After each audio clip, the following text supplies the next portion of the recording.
What's up, world? Welcome to the A True to C2 Free Show. We're diving deep into the real stories, the unfiltered truths, and the raw energy of the culture. This isn't your average podcast. This is a movement. We peeling back the layers on everything from the beats that shape our lives to the issues that define our streets. Expect powerful conversations, game-changing insights, and the kind of truth that resonates in your soul. I am here to amplify the voices that need to be heard and spark the discussions that matter.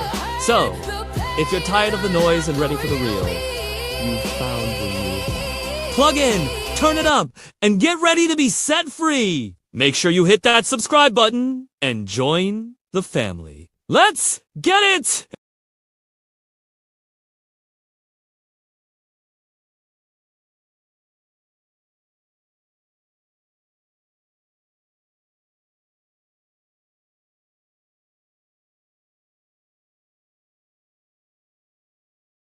In the pantry. Listen. Hello, guys.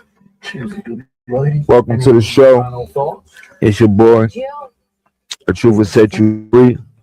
She took too long. There's no me without you, and I cannot express it enough. All right. So we back. We back for Ancient Israel Was in America Part 2. Biblical locations. The American route to the promised land. All right. So on this stream right here, we're going to get into the specific spots of the Exodus that happened with Moses and the Israelites. All right, we're going to get to specific places. We're going to break it down. All right, so this is the good part of the presentation. All right, I think this is a little longer than the first one, so make sure you got your blunt. You know what I'm saying? You got your little drink, your beer, whatever you need to get through the stream. Make sure you got it, because it's about to go down. You heard me? All right. So let's pull up the work. Let's get into it. Facts. He's the guy that used Sophie O'Neill's gun on the penny pantry robber back in Winsburg. I used to work at Home and Around. All right, so we got, let's add this to the stage. All right, mommy, because this thing been acting crazy today. It's been doing its own thing, so if it starts doing its own thing, please don't mind. All right, this is the American route to the promised land. Truth will set you free. You heard? Ancient Israel is in America. All right, let me make this big so I could. Yeah, like it big like this. All right, now remember in the Bible when Moses and them finally made it to the promised land, God set out certain territories for each of the tribes. All right. Manasseh, Ephraim, Naphtali, Zebulun, Asher, Judah, Dan, Gad, Reuben, Gilead, Issachar, all right, Benjamin, and Judah. All right. Now, I got a lot of questions about this the other day, and it hurt my feelings because niggas is acting like I'm talking foolishness. Like this don't make no type of sense. All right. Now, according to this map right here that we looking at, this is exactly, if you read the Bible, this is exactly the territories that God mapped out for these 12 tribes in America. All right? Real live in America. This is the exact territories that God mapped out for the tribes of Israel in America. These are the territories right here. All right? These are the territories. This is according to the Bible. Do y'all understand what I'm saying? These are mapped out according to what the Bible says. So if you look at this map and you pull it up real close on your Google Maps or whatever, and you read how God mapped out these territories according to this map, this is exactly how it goes down on the American on the North American continent. So in biblical times, this was the territory of so-called Israel. All right. This was the land that God had promised to them. All right. As you can see, a part of it is in California. Beautiful place.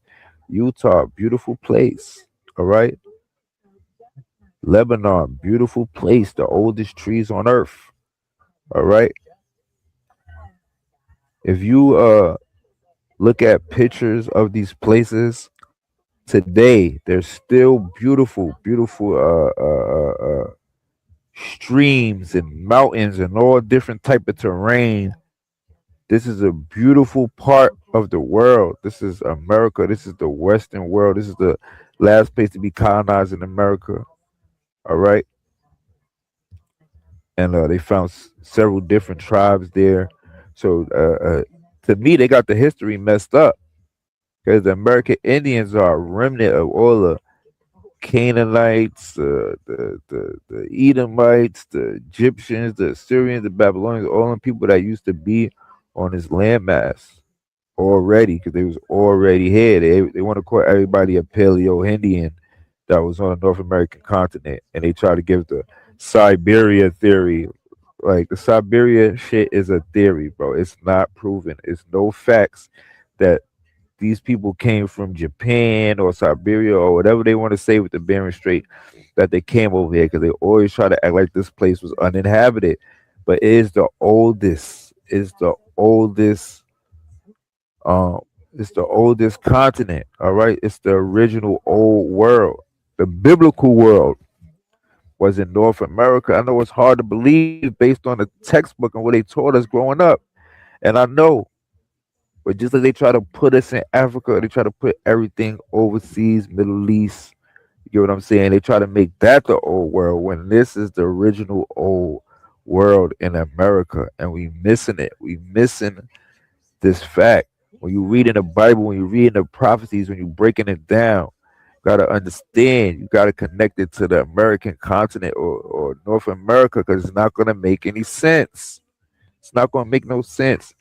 And niggas be laughing at me, asking me questions like, "Where's Jerusalem?" And like, nigga, I know the area where Jerusalem was at.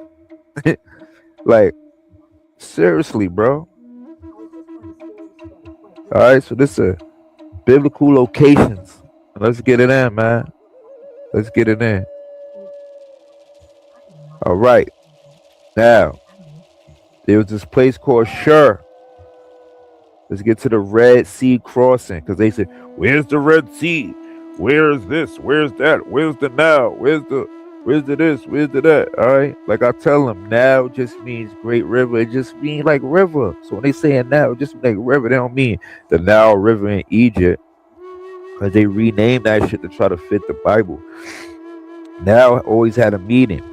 It just meant river. The actual Nile River, the river they talking about when they say Nile River in the Bible, that's the Bible that's the river that Moses got sent down. As his mother sent them. You know the story when Moses' mother put him in a little basket, sent him down. Right? That Nile River, that would be the Colorado River. So, you know, people they mixing the dope with everything. You know, they say the Nile River is the Mississippi. No, the Mississippi is the Euphrates. The Nile River that they talking about, that's the Colorado. But all that shit really just mean is river. That's what Nile mean. It don't mean like the Nile River over there in Egypt. No, it had an exact meaning. The word had a meaning. Nile it just meant like great river, something like that. You know what I'm saying? It didn't mean Nile River, the actual one in Egypt. So niggas' education is really messed up. And niggas be trying to think I don't know what I'm talking about. And this is not a practical thing. This is so practical, the whole route. All right. Remember, Egypt's borders, okay, in ancient times, the borders, we didn't have all the technology back then. So the borders was the rivers. That's how you figured out what a border was. The border of Egypt was the Euphrates, which is the Mississippi, and the Colorado River, which is the river of Egypt. Okay, that was the borders of Egypt. So everything in between was Egypt. Okay, so when you get past the Colorado River, that's when you start getting into Canaan land, the Canaan area, and that's the area that God promised to Abraham. and his descendants. Okay, so let's get to the Shur and the Red Sea crossing, and let's break this down. All right, pay attention. Pay attention, my brothers and sisters.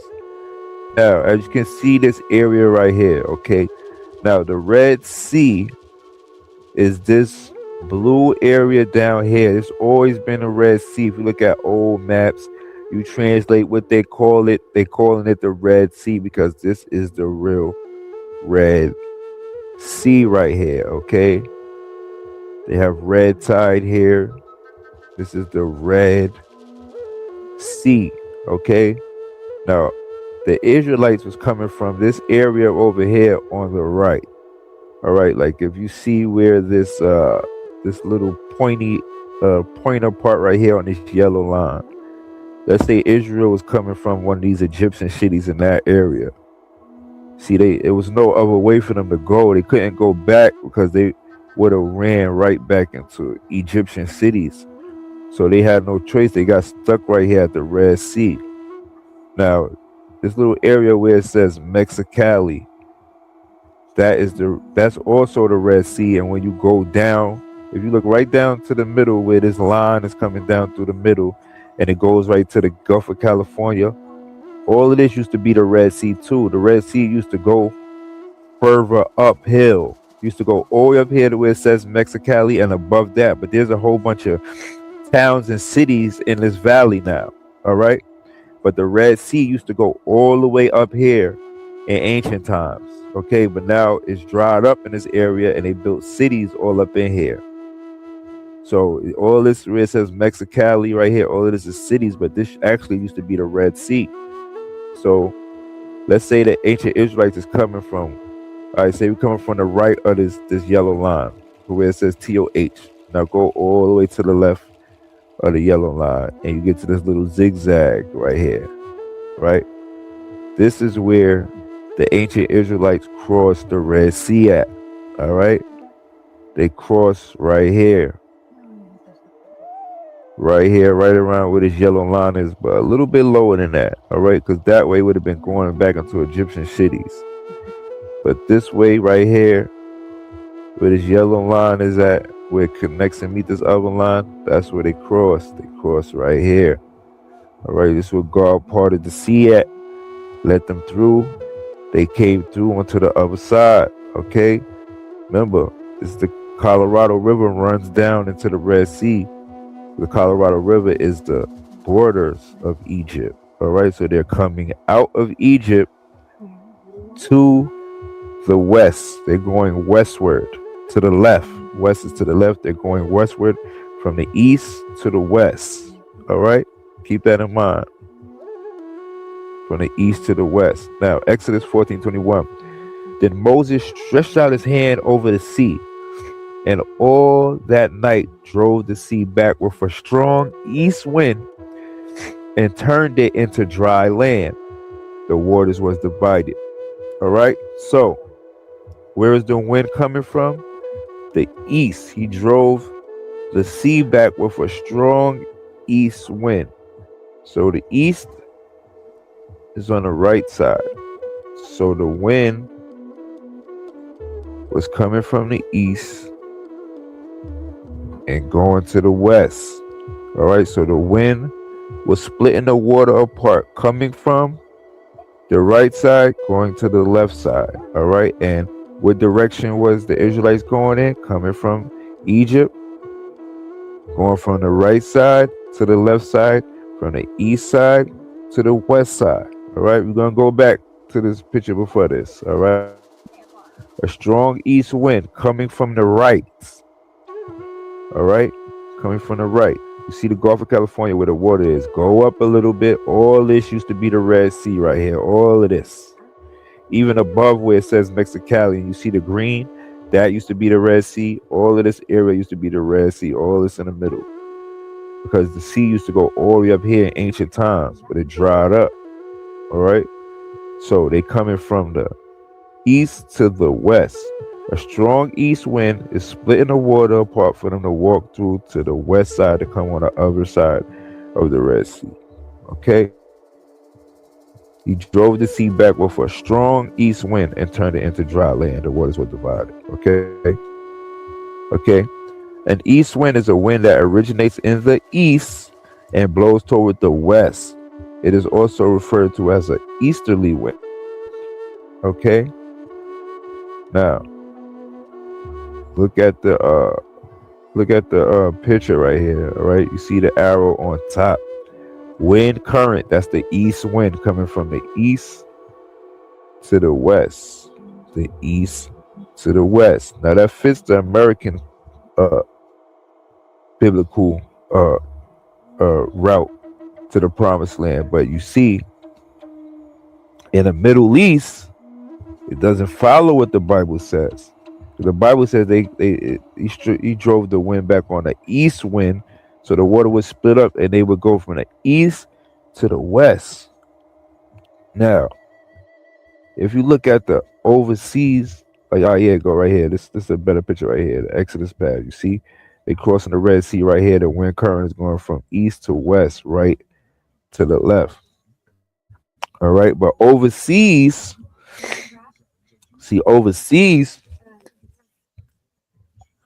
they're going from the west to the east. They're going from the left side to the right side because Egypt is down here on the left side and Israel's up there on the right side.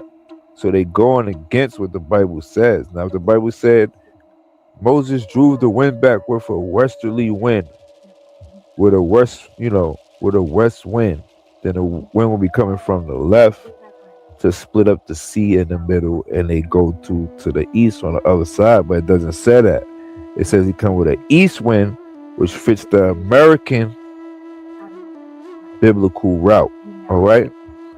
So Exodus 15:22. So Moses brought Israel from the Red Sea, and they went out into the wilderness of Shur. All right. So Moses brought Israel from the Red Sea. So they came through the Red Sea, east to the west. They went out into the wilderness of Shur. So on the other side was the wilderness of Shur. And they went 3 days in the wilderness and found no water.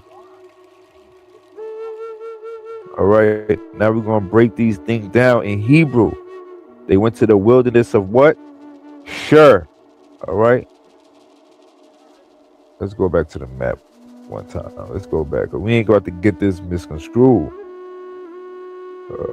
Come on. Don't start acting crazy. Gotta do this slow because this shit start acting crazy.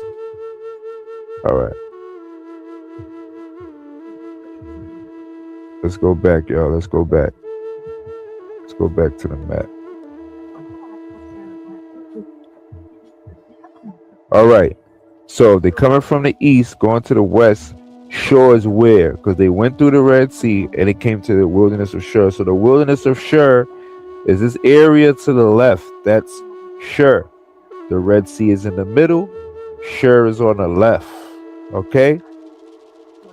And the left to the Shur is the Great Sea, which is the Pacific Ocean. All right?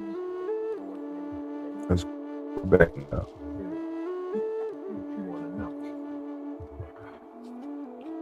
So we're going to Shur. We're going to Shur, guys. All right. Let me keep going. So gotta go real slow with this shit because this shit will start going. All right.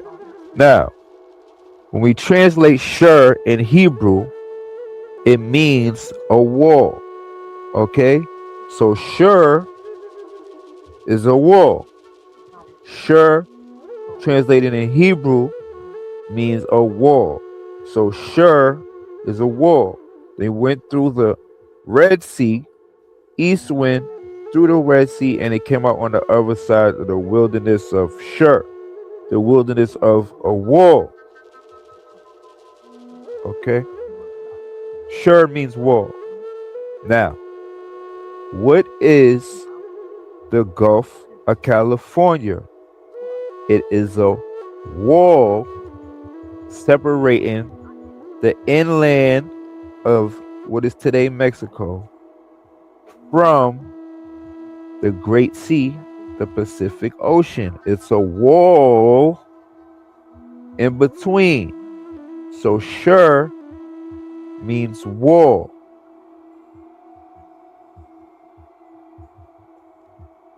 All right. Even if you look down here, they call it Shur. You see the name right there? S-U-R. Shur. Baja, California. Shur. Y'all see that, right? All right. And I got this from a map. That ain't something I put there. Baja, California. Shur. All right. This is Shur because it means wall. All right. Where the yellow line is, that's where the Israelites crossed the Red Sea, because it used to go all the way up here. They crossed the Red Sea into the wilderness of the wall. Shur. All right. This is the beginning of the American route to the Promised Land. All right. Now, Exodus 15, 23, 25. And when they came to Marah, they could not drink of the waters of Marah, for they were bitter waters. Therefore, the name of it was called Marah. And the people murmured against Moses, saying, what shall we drink? And he cried unto Yahweh, and Yahweh showed him a tree, which when he had cast it into the waters were made sweet. And he made for them a statute and an ordinance, and there he proved them. Okay, so there were bitter waters, right? They wanted to know what they should drink. They cried unto God. He showed them a tree. All right, a tree can mean a plant, a tree, which he had cast into the waters, and the waters were made sweet. All right. So this place was called Marah. So Marah is a place called Clark Dry Lake in Borrega State Park. This is the next stop on the American route to the Promised Land. All right. So when you come over to Shur, you go up a little bit and you got Clark Dry Lake. All right.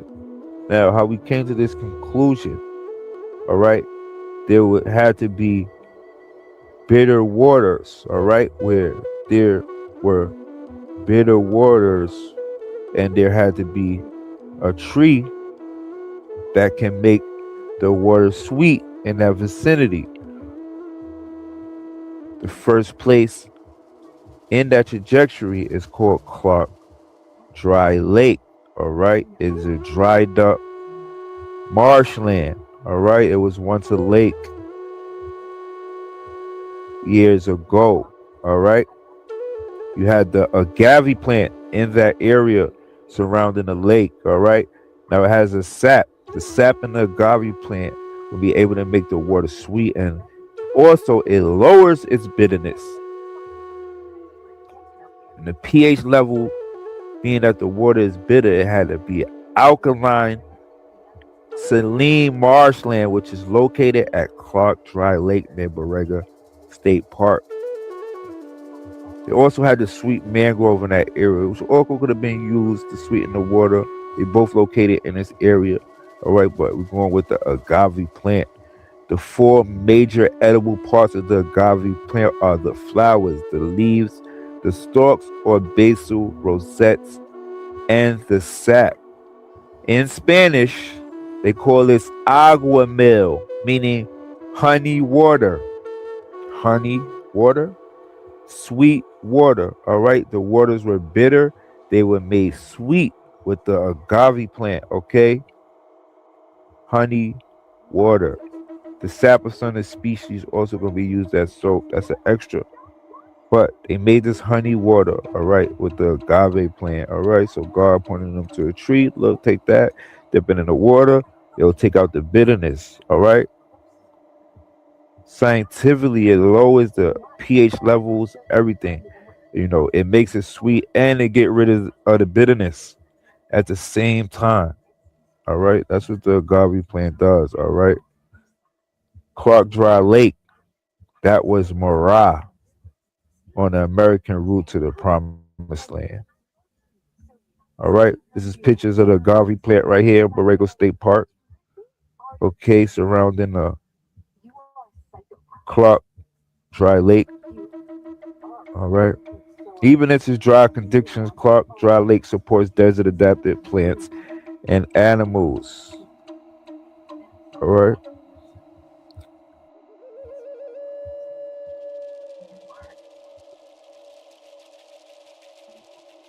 It's a trail they go on right here. Now here's Clark Dry Lake. See the area is very huge. Could fit millions of people here. Okay. You see the agave plant surrounding the area. Okay. The marshland, which means the water is very bitter in this area. Okay. Clark Dry Lake, that is Marah. I wish I had a better picture so I could show y'all like exactly where it's at on the route.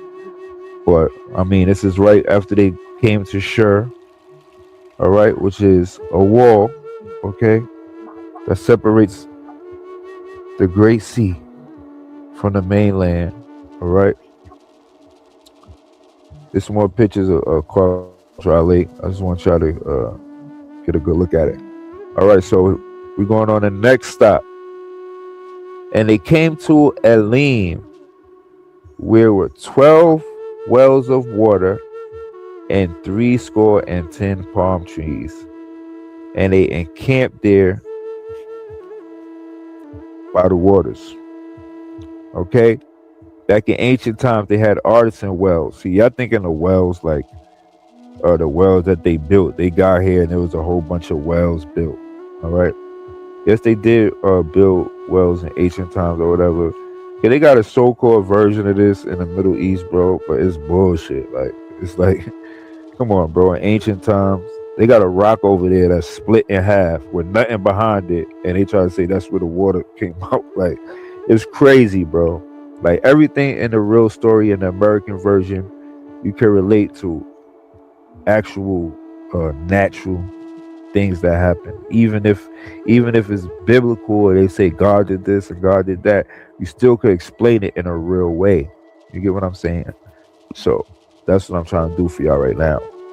So this is the next stop on the Exodus route, okay? And they came to Elim, where there were 12 wells of water and 70 palm trees. So that's 70 palm trees. And they encamped there by the waters. All right, they came to Elim, where there were 12 wells of water. All right, they had artisan wells in this day where you see the water at the top of the ground, and it was just a well. It was a natural well. There's a lot of these wells along this area right here. So this is the stop right here. Elim is Palm Springs. All right, Palm Springs.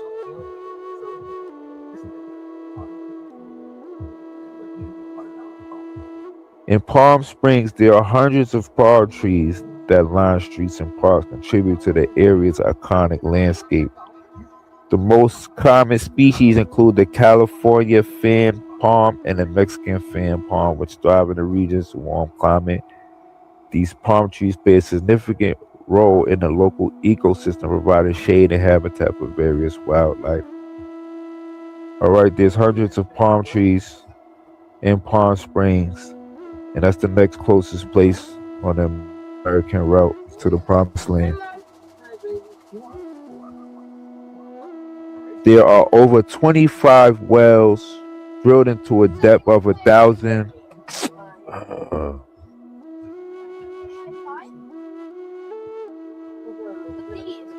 There are over 25 wells drilled into a depth between 1,000 and 1,200 that pump water from the groundwater basin. Additionally, the Coachella Valley Water District manages 68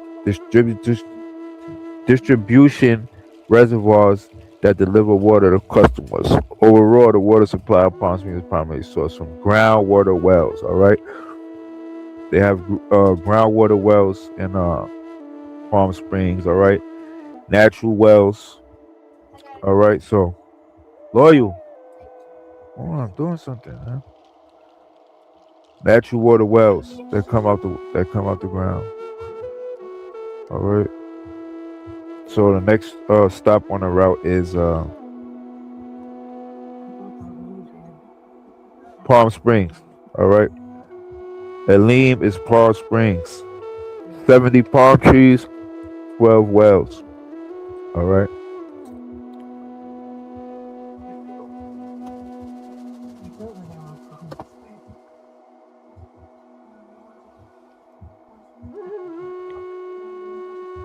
And all the congregation of the children of Israel journeyed from the wilderness of sin. Babe, let me get the vape. From the wilderness of sin after their journeys, according to the commandment of God, and pitched in Rephidim. And there was no water for the people to drink. All right. So all the congregation of children of Israel journeyed from the wilderness of sin after their journeys according to the commandment of God, and pitched in Rephidim, and there was no water for the people to drink. All right. So after they left Elim, the 70 palm trees and the 12 wells, they went further up. All right. Now all of this is right along the path that I'm telling y'all. It's right along the path when they come through the Red Sea. They're in Shur, the wilderness of Shur, and they keep going up. All right, keep going up. You got Marah. You got Marah. Keep going up. You got Elim, and you keep going up. They journey from the wilderness of sin. All right, the wilderness of sin is the Mojave Desert. After you leave Palm Springs and you keep going north, you run into the Mojave Desert. All right, the wilderness of sin is the Mojave Desert in the Bible. All right, take notes. All right, Marah, Clark Dry Lake, look that up. Elim, Palm Springs. All right, wilderness of sin, Mojave Desert. All right, and they pitched in Rephidim. Rephidim. I'll show you where Rephidim is too. All right, this is the Mojave Desert. Once you come up from Palm Springs and you keep going north, you went right into the desert, which is the wilderness of sin. Okay, the wilderness. All right, you can see right here on this map where the Mojave Desert is located. All right. It's east of California, okay, north of Mexico, south of Nevada, west of Arizona, okay. Now I asked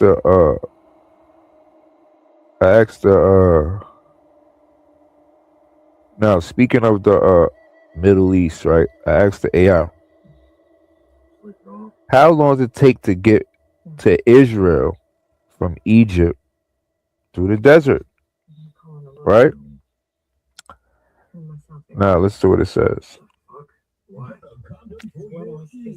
The journey from Egypt to Israel is often associated with the biblical account of the Israelites' 40-year trek through the wilderness.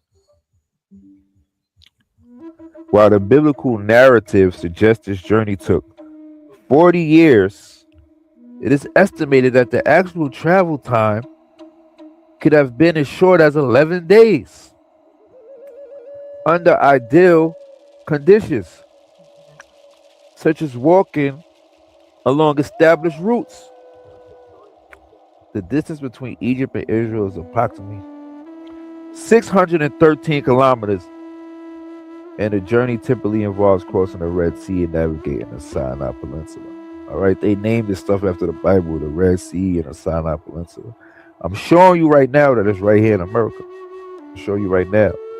11 days, 40 years, you're in an area that you could be in. You could travel in 11 days, guys. It doesn't make sense. How you gonna feed millions of people? How you gonna like? That's millions of people gotta use the bathroom. Millions of people gotta eat, drink, and you in an area that only takes 11 days to cross. Are you serious? All right. The Mojave Desert is way bigger. All right. There's 4 deserts in this area, not only the Mojave. There's 3 other deserts right below the Mojave. All right. Desert after desert in this area. But I bet you didn't know it only takes 11 days to get from Egypt to Israel. They made the whole Torah almost, but the whole Exodus in the Bible written about this journey that a whole generation of people died. I mean, an entire generation of people died. But it's only an 11-day journey. Like, if that was the case, they would have went back to Israel. They would have been like, man, fuck this nigga Pharaoh. Nigga, how long it take to get over here? 11 days, we out. Let's go grab some bread, some water, we out of here. They would have been left, bro. All right? They know where they was going. And where they went, it was a journey where they had to follow God's direction. You get what I'm saying? 11 days away, everybody would have knew how to get there. And anybody would have left. Niggas would have been leaving every day. They would staying, being slaves in Egypt. Only take 11 days to get home. Yeah, we gotta travel 11 days over there. Come on, bro. You gotta really think about this. All right. In the 3rd month, when the children of Israel were going forth out of the land of Mizraim, which is Egypt, the same day came they into the wilderness of Sinai. All right. The Mojave Desert. For they were departed from Rephidim, and were come to the desert of Sinai. They had pitched in the wilderness, and did Israel camp before the mount. All right, so they camped before Mount Sinai. But I'm gonna show you where Rephidim is. All right, Rephidim was Rainbow Basin. Okay, this is the mountain where Moses hit the rock and it split, and he got the water from. All right, Rephidim. So this is where they was at right here. Rainbow Basin Natural Area, Rephidim. All right. That's the next route. Okay, this is very pretty rocks from the oil, the chemicals and everything that mixes over there. It makes this beautiful looking makes the rocks look colorful and beautiful. But under Rainbow Basin, there is an underwater aquifer. All right, and in Rephidim, they used to have a little lake when Moses split the rock and made the water come out, turned into a little lake that everybody could drink out of, millions of people. All right. See, the little leaf they try to tell you is these 2 rocks that's kind of split in half, and the water came from the other side of there, but there's no source of water or anything. They just saying like God magically made water come in between these 2 rocks. Like, it's just crazy, bro. Like, this would really happen. All right. There's a underwater aquifer in the Rainbow Basin, and he split it, he hit it, and the water flowed out of it. All right. And this is what the people of Israel drink. This is how they drink the water. All right. Rainbow Basin. That's Rephidim. The next stop. So, it says here, hold on. Let's go back to the verse.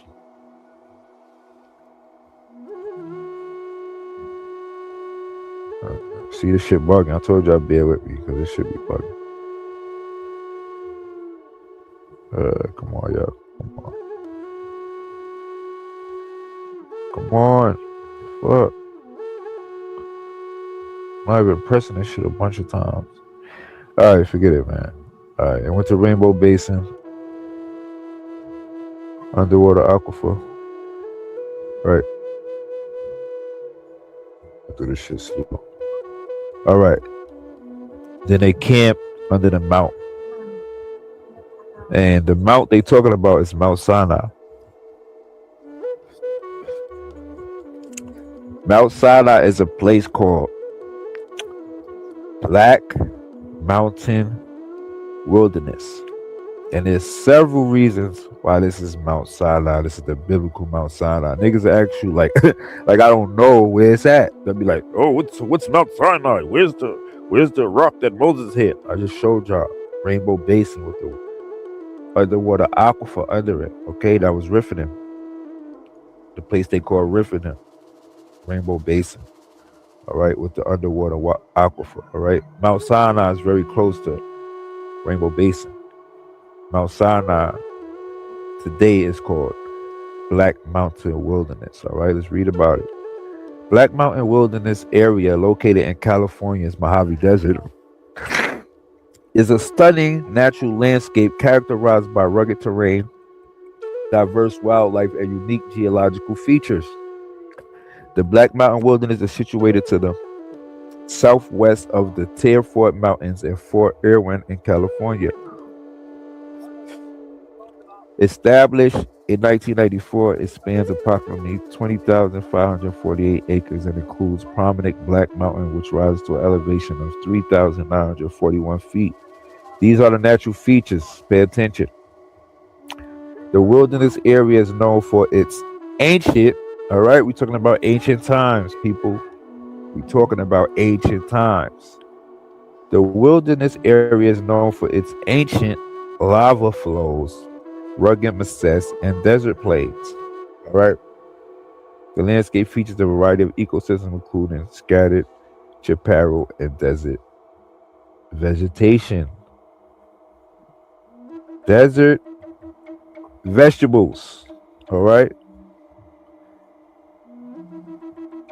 Now, ancient lava flows, because in the Bible, when it speaks about how Moses is interacting with this mountain, all right, it didn't look how it looked today, but it was a volcano, all right. It talks about the smoke coming out of it and how the mountain used to operate, you know, with smoke and rumbling and things of that nature to let you know that it was a volcano.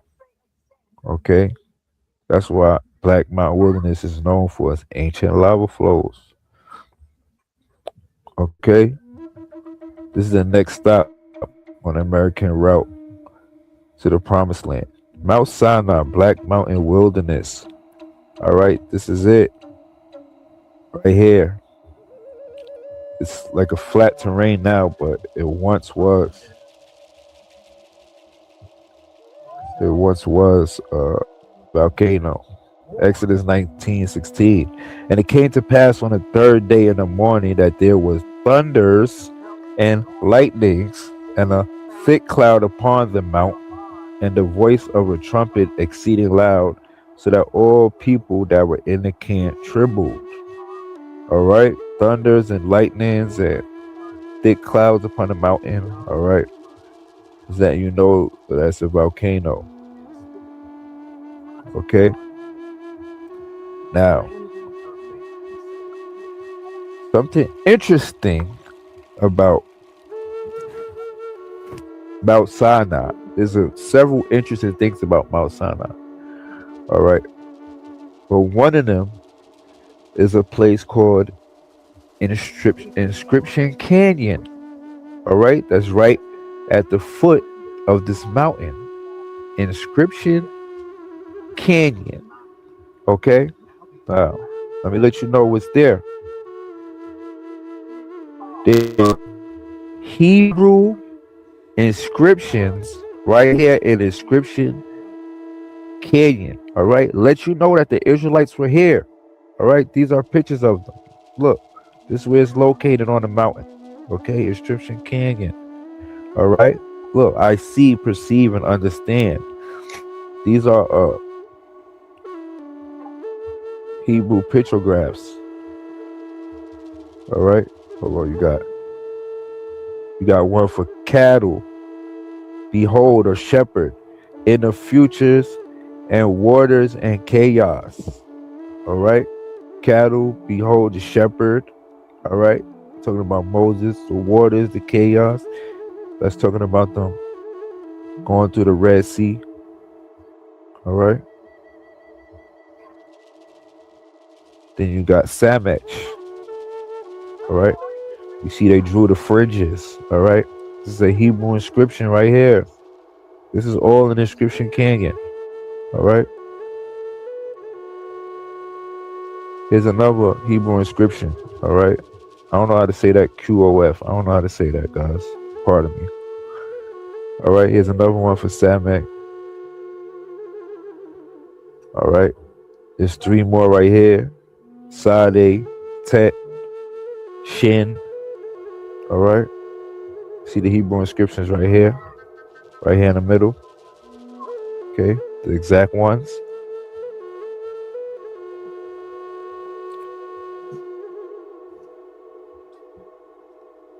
All right. Now, this is the Bible verse.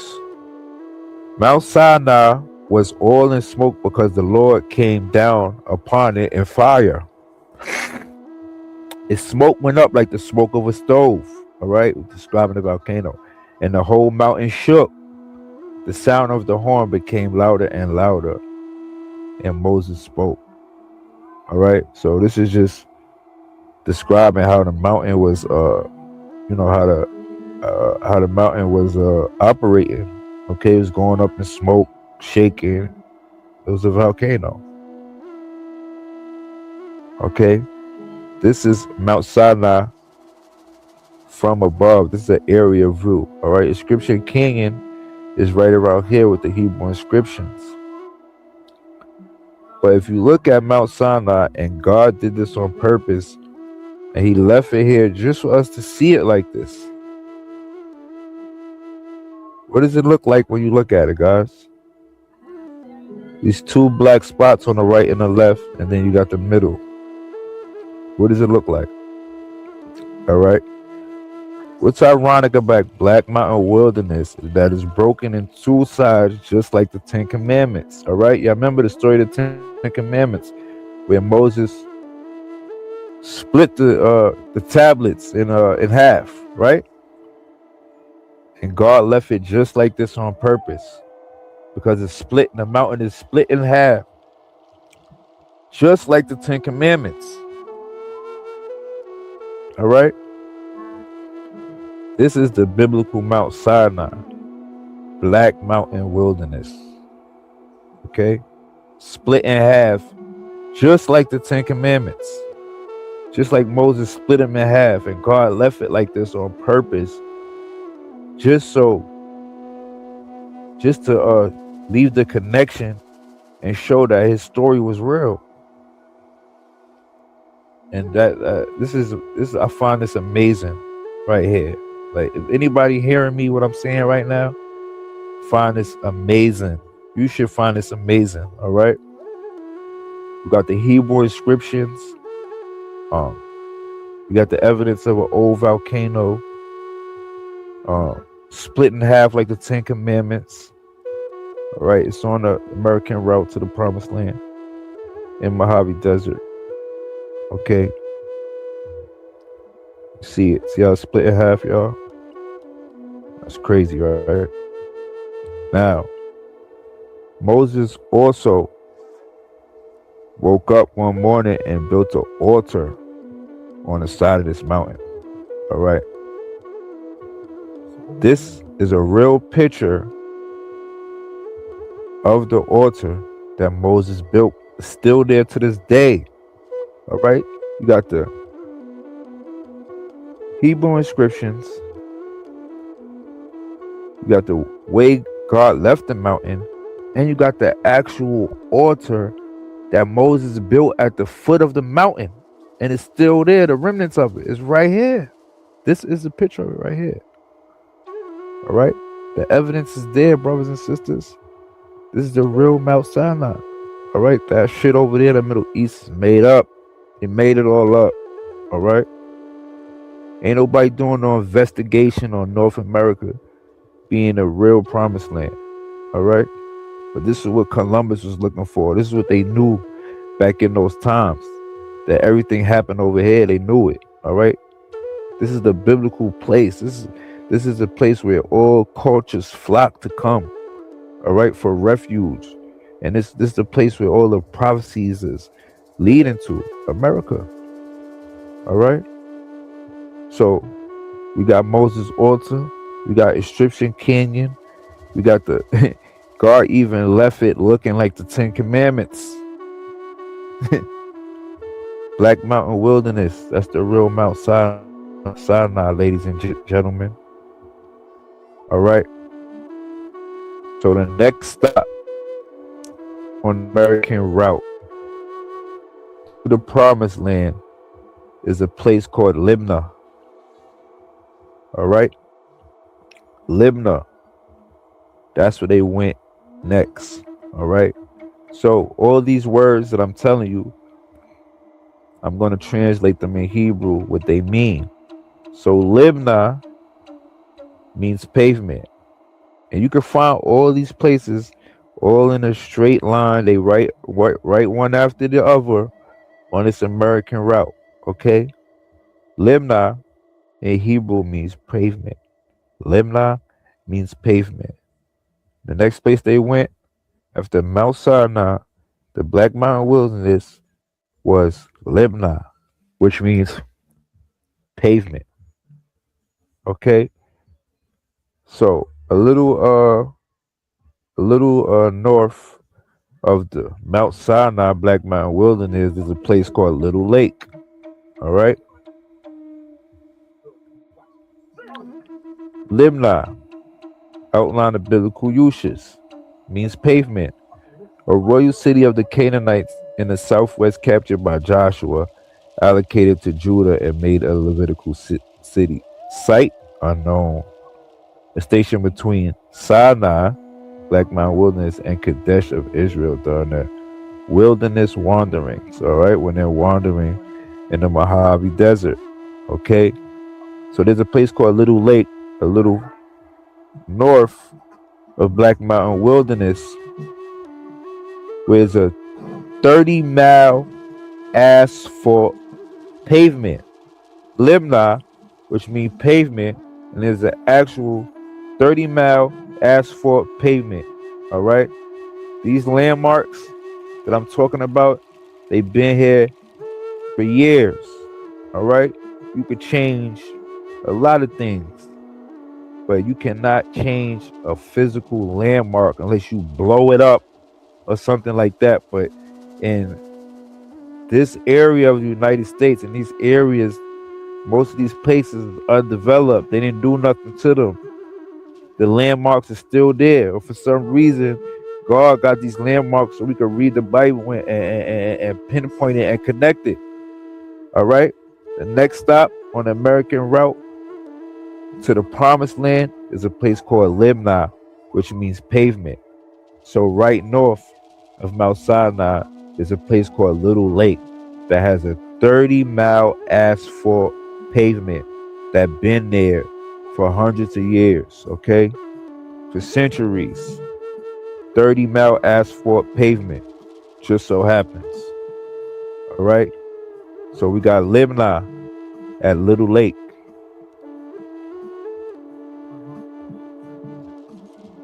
The next stop on the American route to Israel is a place called Paran, which is Sequoia National Park.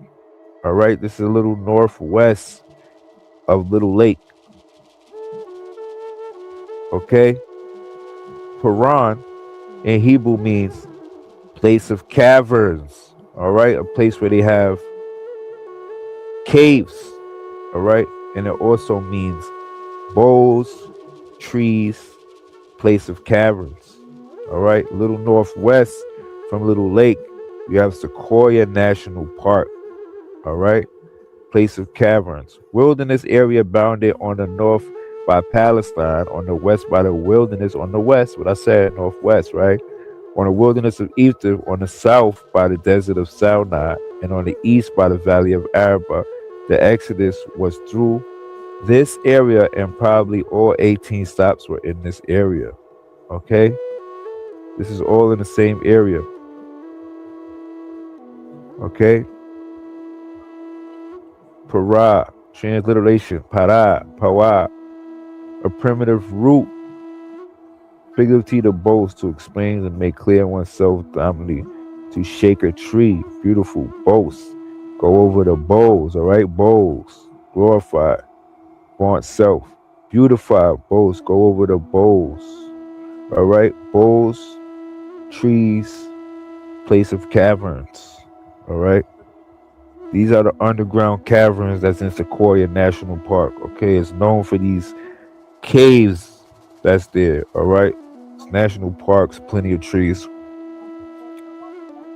All right, bowls. That's the next stop on the American route to the Promised Land. All right, Paran, which is Sequoia National Park, place of caverns. All right. There's underground caverns in Sequoia National Park. Is known for it. All right. Now the next stop was Rithim. Okay. Rithim means juniper trees. All right. So we at Sequoia National Park, Paran, and then we exit there. So when they exited Sequoia National Park, they went to a place where they saw juniper trees, Rithim. So let's see what it says. Rithim means juniper trees, all right? So they saw some juniper trees, but look what it says. All right? Look what it says. Listen. Juniper trees are not native to Sequoia National Park. All right, that means there's no juniper trees in Sequoia National Park. So it had to be when they left that area, because the park is primarily known for its giant sequoias, which are the largest trees in the world. Listen, wild juniper trees are found in the what? Surrounding Sierra Nevada region. They do not grow in Sequoia National Park itself. All right, they grow where?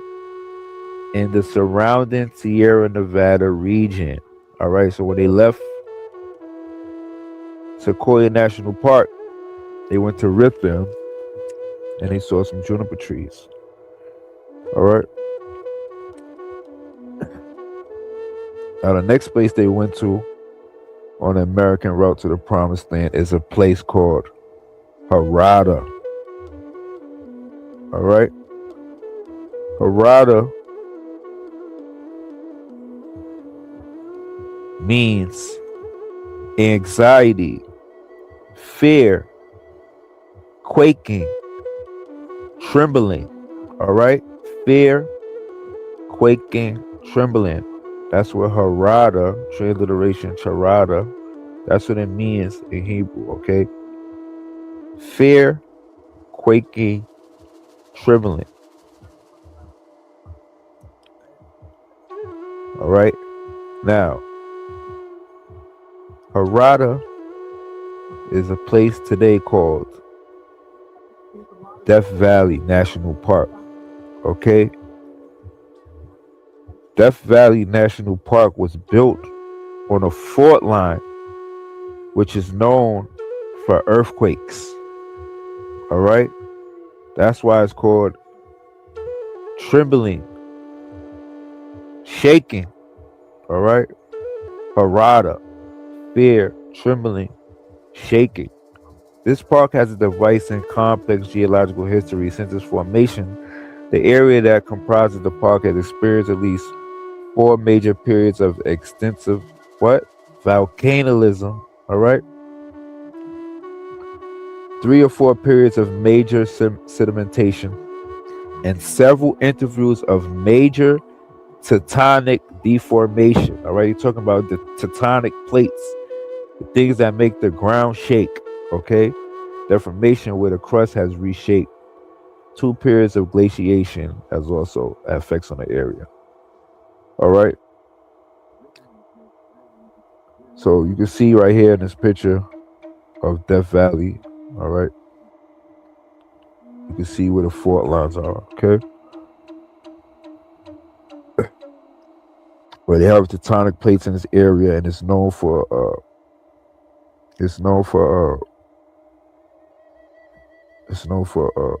earthquakes. Okay.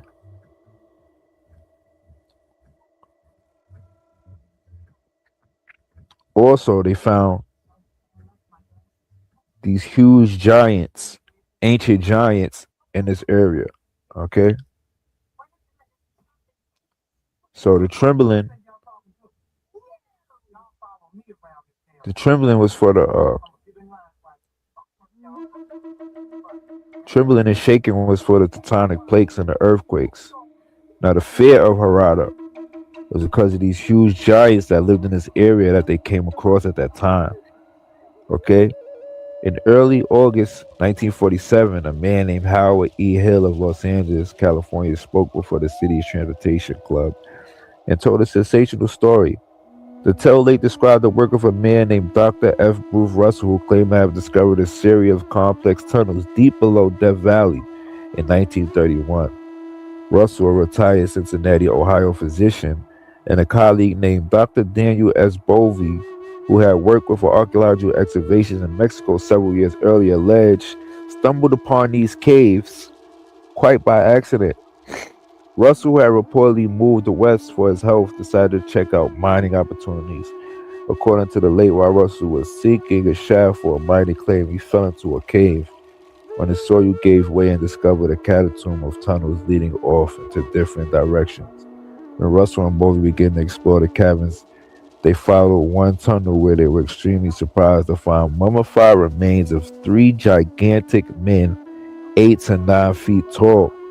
The giants were clothed in garments consisting of medium-length jackets and trousers extending slightly below the knees. The material's texture resembled gray-dyed sheepskin, but they believed to be taken from an animal unknown today. All right, so they find these giants from ancient times, and that's why they have fear in this area, and the trembling, shaking of the tectonic plates that used to make this ground shake in this area. Okay, Harada, Death Valley National Park. All right. All right, give me 1 second, guys.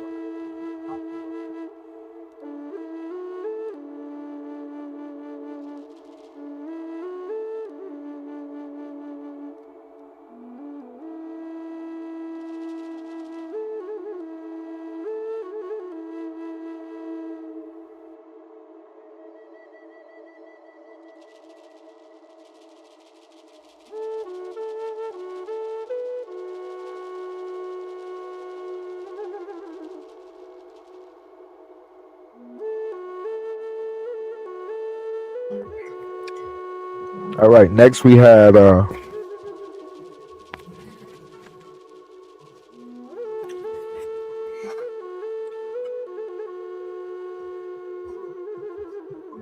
next place they went to was a place called Mitka, all right, which is Ash Meadows National Wildlife Refuge. All right, now if you look on this map right here, you see where Death Valley Junction is. All right, this is the western part of Death Valley. So Ash Meadows is more to the east. This east area right here, that's in the middle. That's Ash Meadows. All right. So let's break down Mitka. Mitka means sweetness. A place in the desert. Sweetness. Mitka. All right. Ash meadow provides a valuable and unprecedented example of a desert oasis. All right, where would people traveling in the desert lost for 40 years? Wouldn't they go to a desert oasis? Mikka would mean sweetness that have become extremely uncommon in the southwestern deserts. The refuge is a major discharge point for vast underground aquifer water system. Okay, so definitely they'd be there drinking water, reaching more than 100 miles to the northeast. Water-bearing strata come to the surface in more than 30 seeps and springs, providing a rich complex of mesic habitats. Virtually all the water in Ash Meadow is fossil water believed to have entered the groundwater system 10,000 years ago. All right, this is an ancient or desert oasis. All right, Ash Meadows, sweetness, numerous stream channels and wetlands. All right, sweet water. Okay, are scattered through the refuge, the north and west remnants of Car Slough, which was drained and mined for its peat in the 1960s. All right. Now these are the different plants and stuff that was in this area, but one of the great discoveries, 2010, Utah State University announced that the team from the school had discovered 2 new bee species in the genus Perdita at Ash Meadows. Okay, sweetness. All right. What do bees make? Honey. All right. The next place they went was Hashmona Springs. All right. This is close to Las Vegas. Hashmona Springs, which means fatness. So the places that they at is sweetness and fatness. So they're tasting sweet things and they're getting fat in this area. Okay, so it must be much of food, berries, and plants in these areas. All right. Hashmona, which means fatness, a station of Israel in the wilderness, the Mojave Desert. All right. The place that they came to, Hashmona, is called Spring Mountains.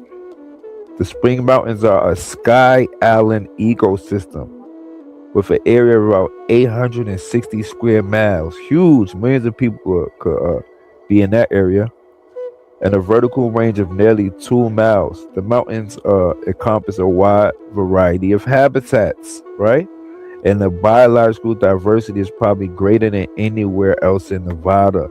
The species of trees are known more than any other Nevadian range, and 600 species of vascular plants have been reported in the Red Rock Canyon National Conservation Area alone. The bases of mountains are the part of the Mojave Zone, dominated by creosote bush and white birches, then rising of blackbush scrub zone. All right.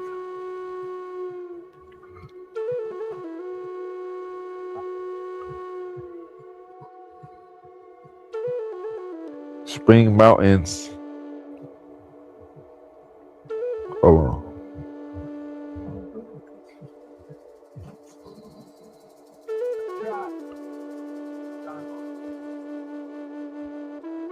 Spring Mountains is a place where there's diverse animals and plants. All right, this is why they called it fatness, because it was a lot of game for them to eat in this area. A lot of animals. All right, Spring Mountains are mountain ranges, southern Nevada, United States, running generally northwest, west, southeast, along the west side of Las Vegas and the south to the border of California. Most land in the mountains is owned by United States Forest Service and Bureau of Land Management and managed at Spring Mountains National Recreation Area, with the Humboldt to Boyer National Forest and the Red Rock Canyon National Conservation Area. All right, this is biological diversity in this area. A lot of animals and plants that they try to preserve because it's it's a wonderful diverse area. Okay, and this is why they call Midgard and Hashmona sweetness and fatness, because this is a beautiful area where there's lots of berries and to eat and a lot of animals to eat. All right, in this area.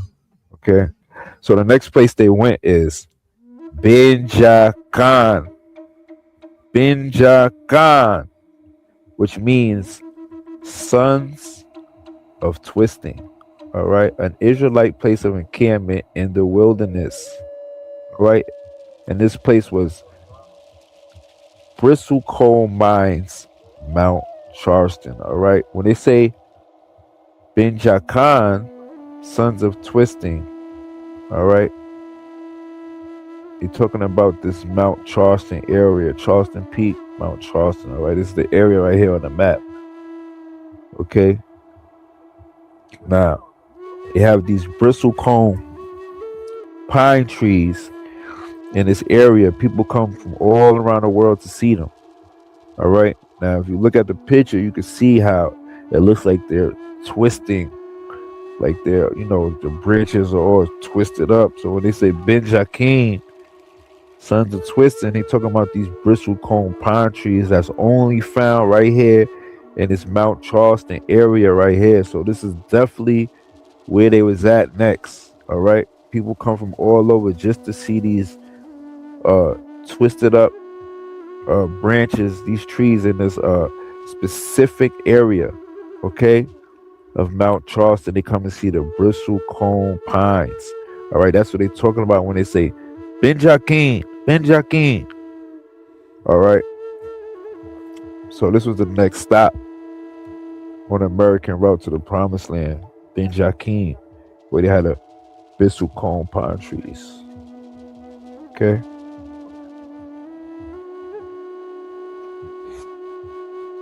Here's another picture. These are ancient trees, so they was around during ancient times, okay? Some of the oldest trees on earth.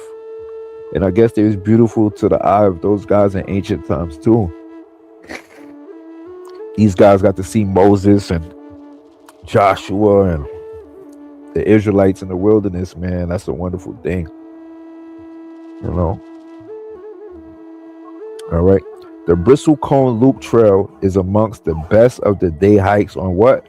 The Mount Charleston, since it has grand views most of the way, encounters and varied habitats from shady most woodland to open stony slopes. So it's good for wildflowers. It's just long enough to provide a moderate challenge. The main attractions, though, are several groves of Great Basin bristlecone pines, the longest lived trees on earth. These are widespread along the higher reaches of the trail and display the characteristic rich red-brown colors, intricate textures, and extravagantly under twisting, twist their roots and branches. Some grow right beside the path, while many more can be seen walking a short distance away. All right, so this is the Upper Bristlecone Trailhead in Spring Mountains, all right, in Nevada. All right, the next place they went to was called Ezion Geber, and you can read the Bible, man. It's not hard.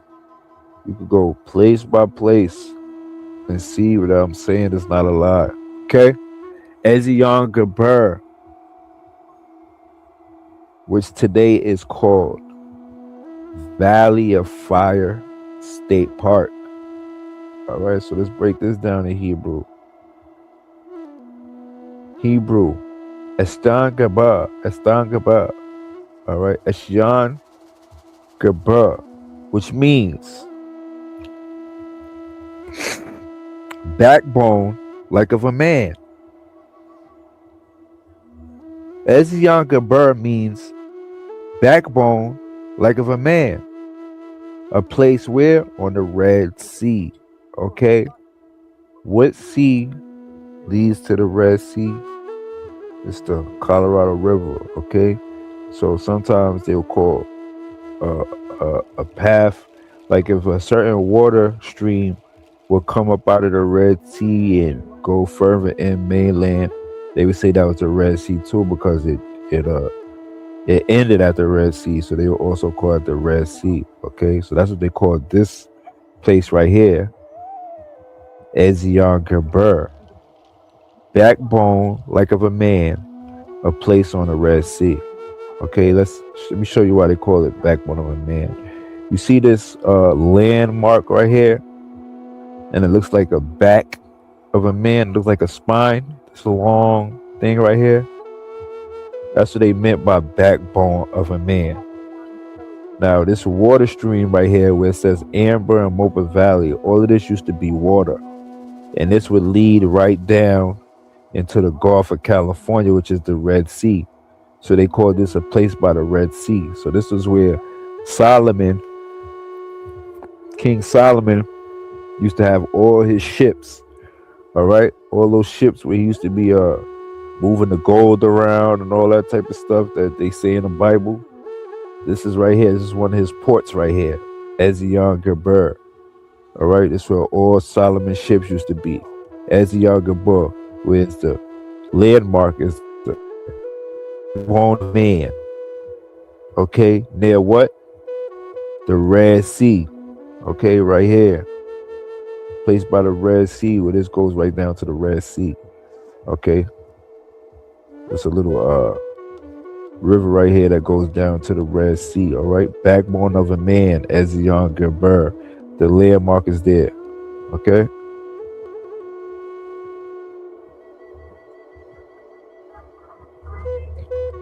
First Kings 9:26. King Solomon also built ships at Ezion Geber, which is near Eloth in Edom, on the shore of the Red Sea. All right, let's look at it again. The shore of the Red Sea, right here, where it says Mopa Valley. This is the shore of the Red Sea, backbone of a man. This was Solomon right here. He used to build the ships right here. Guarantee you, if you was to look for archaeological evidence in this area, you definitely gonna find something of a ship.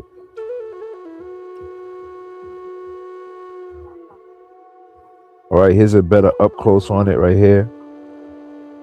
This is the river right here. This is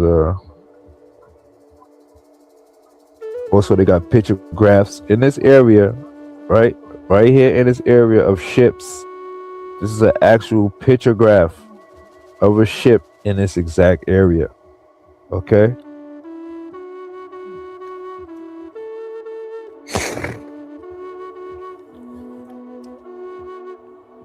All right, what's next? All right, next is Kadesh Barnea. All right, this is a little east of Valley State, Valley of Fire State Park, Kadesh Barnea. This is the next stop on the American route to the Promised Land. Kadesh Barnea is Zion National Park. Okay, which means sacred desert of wandering, holy purified staggerings. All right, it just so happens all the mountains in this area have like spiritual and biblical names. All right, and this is the area where they scouted the land when they was about to come into Israel. Here it goes. Then, just as the Lord our God commanded us, we left Mount Sinai and traveled through the great and terrifying wilderness. As you yourselves remember, he headed toward the hill country of the Amorites. All right, a lot of hills in this area. Okay, this is how you know where Kadesh Barnea is, because it was the hill country of the Amorites. When we arrived at Kadesh Barnea, I said to you, you have now reached the hill country of the Amorites. Okay, that the Lord our God has given us. Look, he has placed the land in front of you. Go and occupy it as the Lord, the God of your ancestors, has promised you. Don't be afraid, don't be discouraged. For you all came to me and said, first, let's send out scouts to explore the land for us. They will advise us on the best route to take and which towns we should enter. This seemed like a good idea to me, so I chose 12 scouts, one from each of your tribes. They headed for the hill country and came into the valley of Esco and explored it. They picked up some of its fruit and brought it back to us and reported, the land of our God has given it us indeed a good land.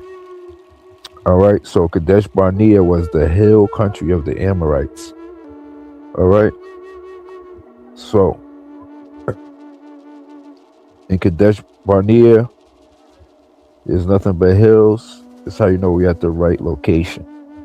All right, now see right here it says Great Heart Mesa, but this one is a temple. This one, all these areas in this area have all these like biblical and spiritual names just so happen, and I found that interesting.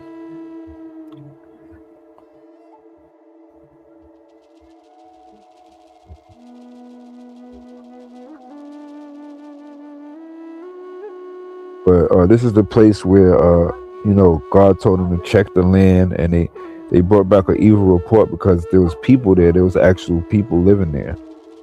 All right, so and they were, it was like they were huge. They were giants. You know what I'm saying? So they were scared. So they felt like like God set us up because He sent us here, and there's people here. How you gonna send us to some place that's already occupied?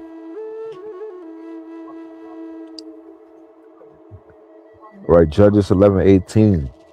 Then they went along through the wilderness. They kept going in the wilderness and compassed the land of Edom and the land of Moab, and came by the east side of the land of Moab, and pitched on the other side of Arnon, but came not within the border of Moab. For Arnon was the border of Moab. All right. Arnon is the border of Moab. All right. They went along through the wilderness. They compassed the land of Edom and the land of Moab, and they came by the east side of the land of Moab, and they pitched on the other side of Arnon, but came not within the border of Moab. For Arnon was the border of Moab. All right. So we going to Arnon, Moab, and Edom. All right. So the next place they went was Mount Seir. All right. Mount Seir. That's this mountain right here. Mount Seir is right near the land of the Edomites, and we're going to get into their borders. Mount Seir is this mountain right here called the 50-mile mountain. All right, it's right on the beginning of Edom. Okay, as you can see, it starts to get red in this area. Okay, so you're leaving Kadesh Barnea, which is on the west. All right, that's to your left. So you're coming from that direction, you hit Mount Seir. This is right here on the corner of the 50-mile mountain. Okay, this is Mount Seir.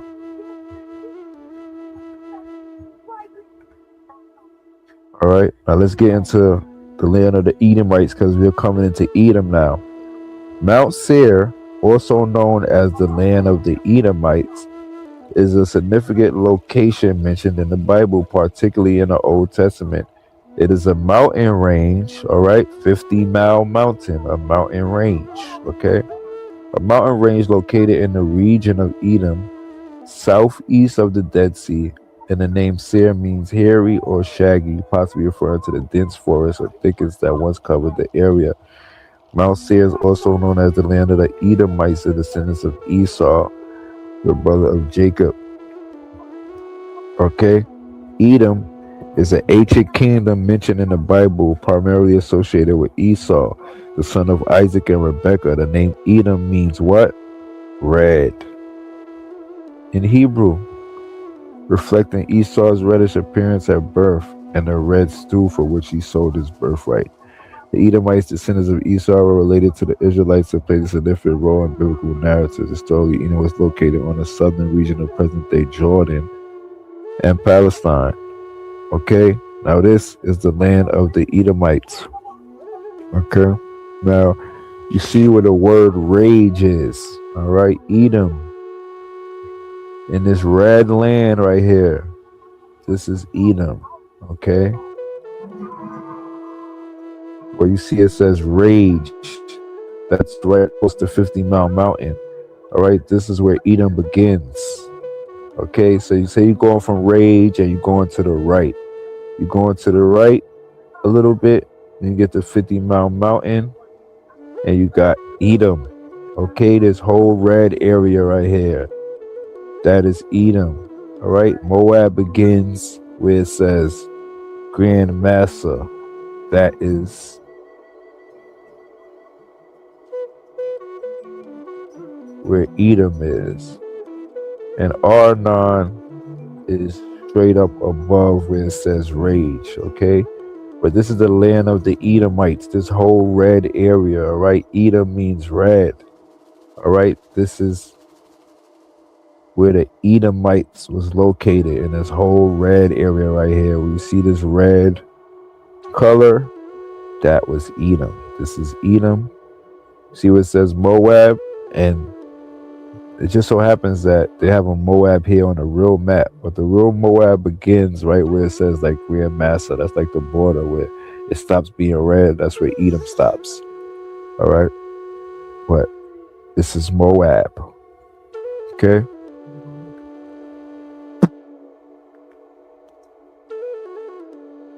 All right. Now, you see, we got Moab on the left, this whole red area. On the right, we have this is Edom. On the right, we have the border where Moab begins, all right? Like right here where it starts turning green, that's when you get into Moab and the Unitah Ray Reservation, okay? Just so happens there's a ancient American Indian tribes over here in this area, okay? But Moab begins, man. Look, it really begins right around where it says Moab on the map. Like this is the border right here. This separates Edom from Moab, and Arnon is to the left. Was to the left, a little lower, but to the left. All right. So Numbers 21. From thence they removed and pitched on the other side of Arnon, okay, which is in the wilderness that cometh out of the coast of the Amorites. All right. So remember, Kadesh Barnea, that was where the Amorites was. So that was to the left of Edom. That was that whole hill country that was right there. So they going along the wilderness. They get to the 50 Mile Mountain. Then they get into Edom. All right, which is the wilderness that cometh out of the coast of the Amorites. For Arnon is the border of Moab. Okay, so if you go from the 50 Mile Mountain and go straight up, that's the border of Arnon and Moab, between Moab and the Amorites. Where is it said in the book of the wars of God, what he did in the Red Sea and in the brooks of Arnon, at the stream of the brooks that goeth down to the dwelling of Ar, that lieth upon the border of Moab. So what happened was God had to split the waters again. All right, so there's a part in Edom, on the border of Arnon, and in Edom where the rivers enables you to cross. So God had to split the waters again, so the Israelites could walk across this area right here. You see where it's two rivers coming from both sides, and you can't cross right here. So God had to split the waters so the Israelites could walk through this area right here. Okay. So so after the Israelites, it's another sea crossing. It's the Arnon River crossing. So God split these waters and they crossed right here. The Israelites walked through, and the next place they went to is the mountains of Abarim. All right, which we know today as the Uinta Mountains. All right, the mountains of Abarim, the Uinta Mountains. This was Solomon had his caves at. His mining, and there is ancient mines in this area. All right, this is a well-known fact. You can look it up yourself. The ancient mines of the Unita Mountains. All right, these are the mountains of Abarim in the Bible. All right. Now, in the Unita Mountains, that's where we find. That's where we find Mount Pisgah. All right, Mount Pisgah and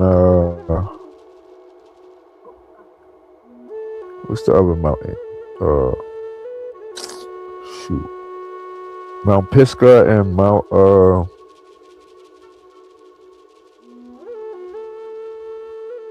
I can't remember what the heck is the other famous mountain, man. Hold on. Mount Pisgah and Mount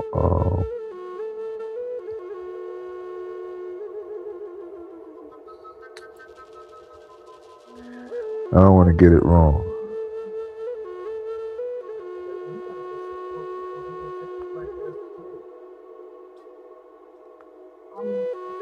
Mount Pisgah and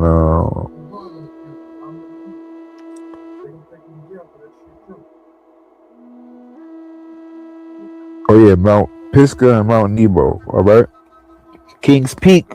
That's the real Mount Nebo. Kings Peak is the highest peak in the U.S. state of Utah, with an elevation of 13,528 feet. All right, so Moses looked over the Promised Land. He could see it from Kings Peak in the Unita Mountains. All right, and Mount Pisgah was right next to it. Kings Peak is Mount Nebo. The real Mount Nebo is Kings Peak, not the Mount Nebo that they say is Mount Nebo in Utah today. The real Mount Nebo is Kings Peak. All right, and the real Mount Pisgah is Wilson's Peak. Wilson's Peak is a 14,024 foot mountain peak in the U.S. state of Colorado. It's located in Lizard Head Wilderness.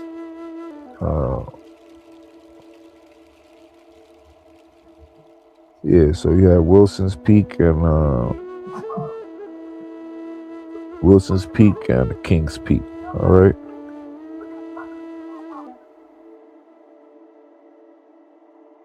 Right now, the next place they went to was the Plains of Moab. All right, the Plains of Moab, which was located right below the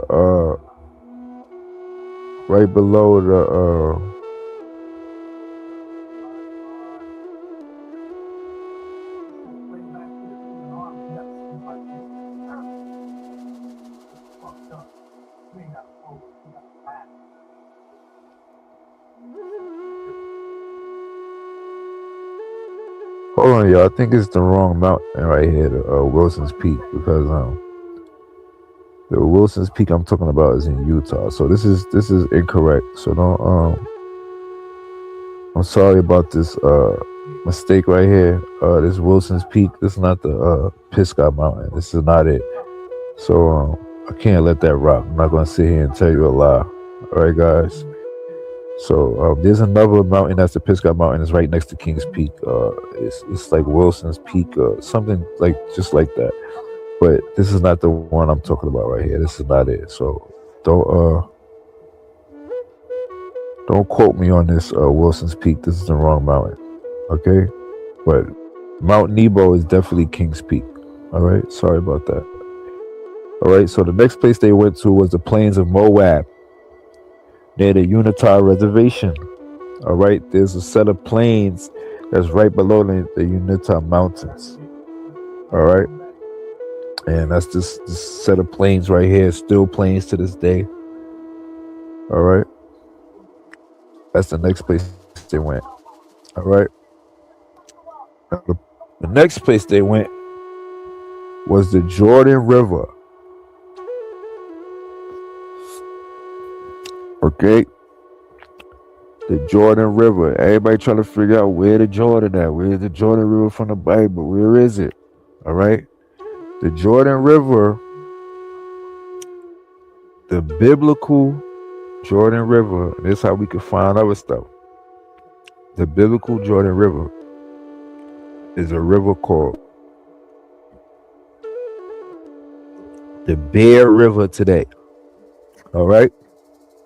The biblical Jordan River is called the Bear River today. I'm going to say it one more time. The biblical Jordan River, the one they talking about in the Bible, is the Bear River today in Utah. The Bear River, that is the Jordan, which leads down into the Dead Sea, all right, which is the Salt Lake, all right. The Jordan River and the Dead Sea is the Bear River and Salt Lake, okay. Now the Bear River is the largest tributary to the Salt Lake. Just like the Bible, the Jordan is a tributary of the Dead Sea, okay, draining a mountainous area and farming valleys northeast of the lake and southeast of the Snake River Plain. It flows through northeastern Utah, southwestern Wyoming, southeastern Idaho, and back into northern Utah and the United States, approximately 350 miles. It is the longest river in North America, does not ultimately reach the sea. Okay. The Bear River in the Bible, the Bear River is known to overflow during harvest season. All right. The Bear River overflows during harvest season due to the melting of snow from Mount Hermon, which causes the river to swell. This natural phenomenon occurs around April, coinciding with the Passover, and symbolizes the challenges faced by Israelites during their journey. The overflow river represents obstacles that seem unsurmountable without divine intervention, drawing parallels to other biblical events where God intervenes in nature. All right, it is true. During harvest time, the Bear River overflows, just like the Bible says. The Jordan happens to the Jordan. All right, this is true. All right, the division of the Jordan River is recorded in the book of Joshua, specifically in Joshua 3:14 through 17. As the Israelites led Joshua approached the promised land, they faced the formidable barrier of the Jordan River, which was at flood stage during the harvest season. The Lord instructed Joshua to have the priests carry the Ark of the Covenant and step into the river. As soon as the priest's feet touched the water's edge, the waters upstream stopped flowing and piled up in a heap, while the waters downstream flowed away, leaving a dry riverbed for the Israelites to cross. Joshua states, "Now the Jordan overflows its banks throughout the harvest season. But as soon as the priests carrying the ark reached the Jordan and their feet touched the water's edge, the water flowing downstream stood still, rising up in a heap a great distance away at a town called Adam, in the vicinity of Zarethan. The water flowing towards the Sea of Arabah, the Salt Sea, was completely cut off, so the people crossed over opposite of Jericho." All right, we're going to get into Jericho. All right. Numbers 34:10 through 12. Now your eastern border will run straight from Hazar Enan to Shechem, then go down from Shechem to Riblah on the east side of On, and continue along the slopes of the Sea of Chinnereth. The slopes of the slopes east of the Sea of Chinnereth, and continue along the slopes east of the Sea of Chinnereth. Then the border will go down to the Jordan and end at the Salt Sea. And continue along the slopes of the east of the Sea of Chinnereth. Then the border will go down along the Bear River and end at the Salt Lake. And this will be your land defined by its borders on all sides.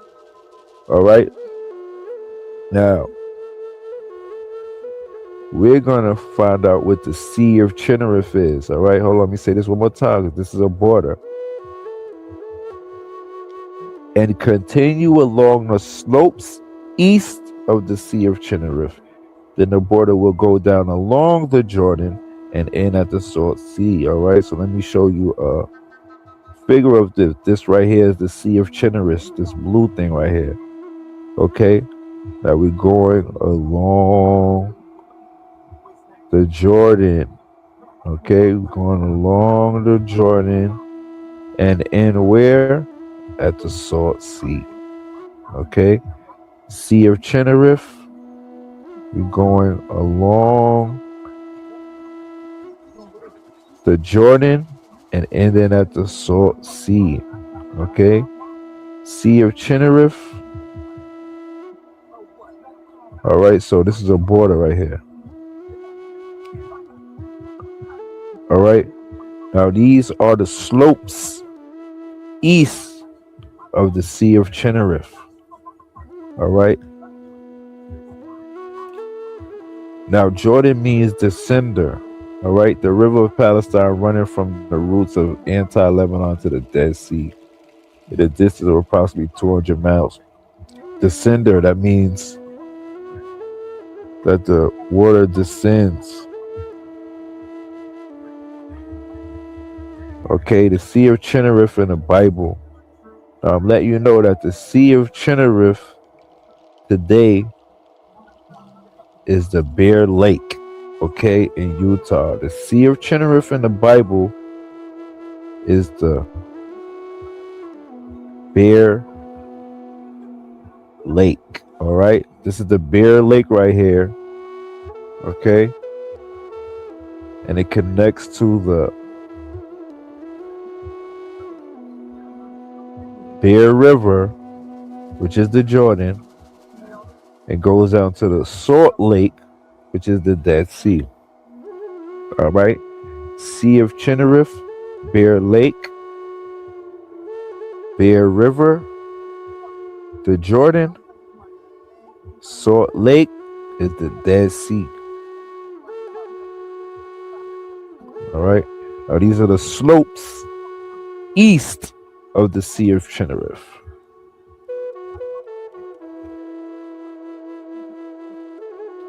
The Sea of Chinnereth, also known as the Sea of Galilee, is a significant body of water in the biblical narrative. It is mentioned under various names in the Bible, including the Sea of Chinnereth, the Lake of Gennesaret, and the Tree of Tiberias. The Sea of Chinnereth is first mentioned where? In the Old Testament, in the context of the territorial boundaries of the tribes of Israel. In Numbers 34:11, the Berean Standard Bible states the border will go down from Shechem to Riblah on the east side of On and continue along the slopes east of the Sea of Chinnereth. This reference highlights the sea's geographical importance in delineating the allotted land, the land allotted to the tribes. In the New Testament, the Sea of Chinnereth is frequently mentioned in the Gospel, where it serves as a backdrop for many of Jesus' teachings and miracles. All right.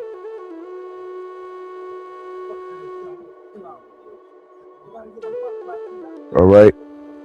Now, Chinnereth, transliteration, Kinnor, pronunciation, Kinnor. And what does it mean? From an unused root meaning to the twang, a harp. All right. So, Sea of Chinnereth, Sea of the harp, Sea of Chinnereth. Chinnereth means heart. Bear Lake is shaped like a harp. This is the Sea of Chinnereth they're talking about. Okay, Bear Lake is shaped just like a harp. That's why they call it Sea of Chinnereth. All right, and it connects to the Jordan, which goes out into the Dead Sea. So the Bear Lake connects to the Bear River, which goes down to the Salt Lake. All right. The Sea of Chinnereth means harp. Okay. The Bear Lake is a natural freshwater lake on the Idaho-Utah border in the western United States, about 109 square miles. It's split about equally between the two states. Its Utah portion comprises the second largest natural freshwater lake in Utah after Utah Lake. The lake has been called the Caribbean of the Rockies for its unique turquoise blue color and due to its refraction of calcium carbonate deposits suspended in the lake. Its water properties have led to the evolution of several unique species of fauna that occur only within the lake. All right, Bear Lake is at least 250,000 years old and could be several millions years old. All right, so it was here during ancient times. It's been around. Okay, now let's get to Jericho. All right, now we all heard about Jericho in the Bible, the city where after Moses died, because Moses died over there in the mountains in Mount Nebo. After he looked over, he got to see the promised land, but he died after that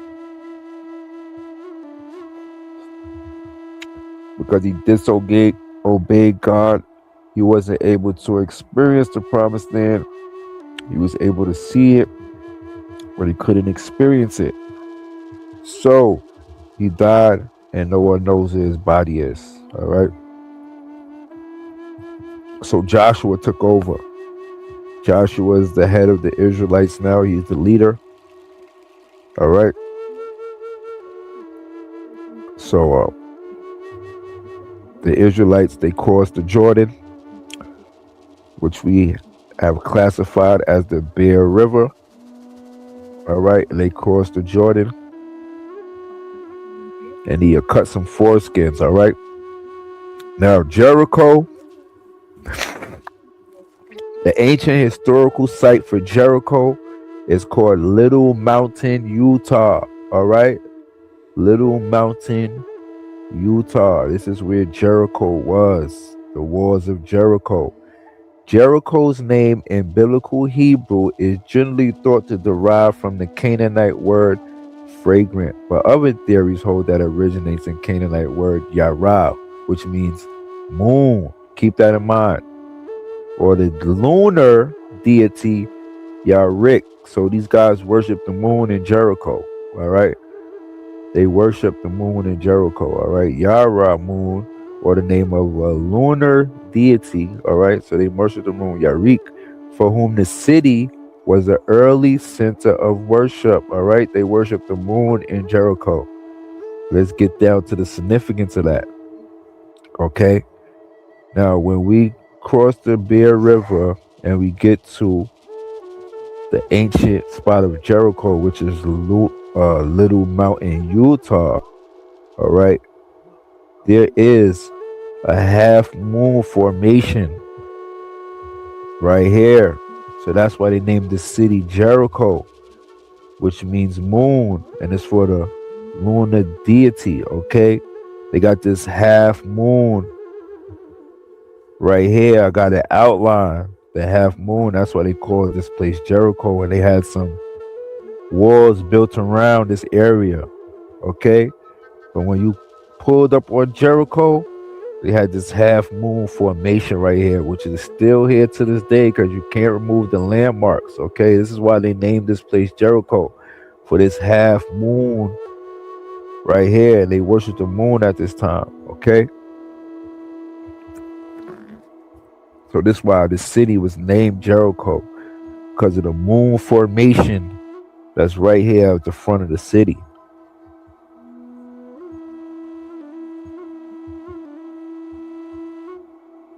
All right. Jericho, transliteration, Yerek,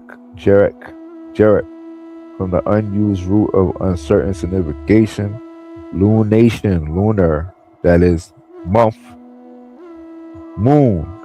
All right. At that time, God said to Joshua, make flint knives and circumcise the Israelites again. So Joshua made flint knives and circumcised the Israelites at Gibeah Haraloth Hill of the Foreskins.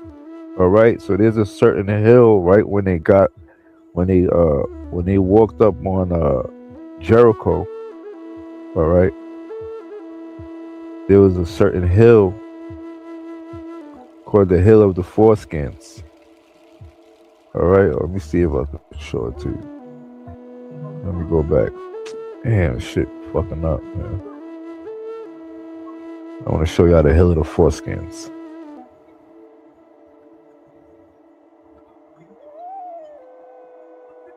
Right here, this is the Hill of the Foreskins right here. Okay, while you walk up on Jericho, you see this half moon. There was a hill where God told Joshua to recircumcise the Israelites before they knocked down the walls of Jericho. Okay, there's a hill right here on the lower left hand of the moon.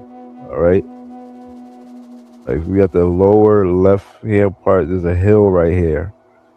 All right, that was the Hill of the Foreskins. Okay.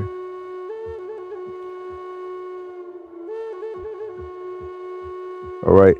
Flint distribution in Utah is localized by region, with different types of chert, the geological term for flint, found in northwestern, northern, and central Utah, including Fish Haven chert, Garden City chert, and Gardner chert.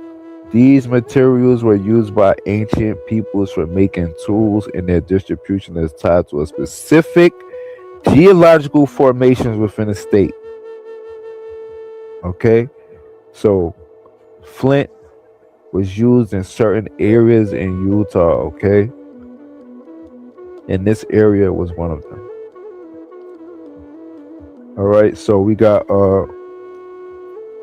another updated picture of the height of the Babylonian Empire. Basically, it's just to keep your mind in context of where everything is located. So I'll pull this picture back up.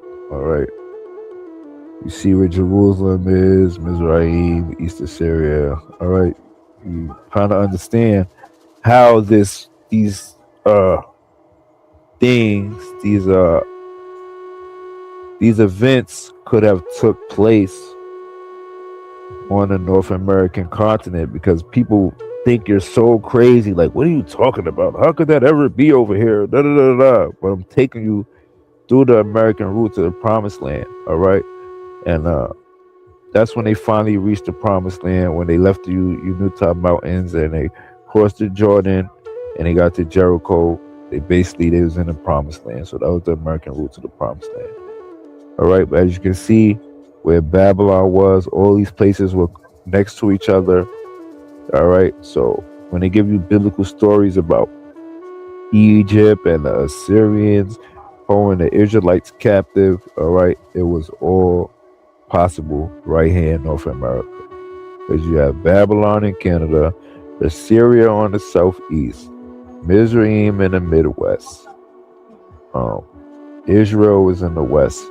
All right, so all these places were close to each other on the same continent. Okay, so it was so hard to believe for you guys. Try to help you have an idea of it in your head so you can better understand. All right, so we're gonna take a quick break, and then I'm gonna take y'all to what I'm gonna do next. Sodom and Gomorrah. I'm gonna do Sodom and Gomorrah, and then I'm gonna end it right there. So put on commercial real quick.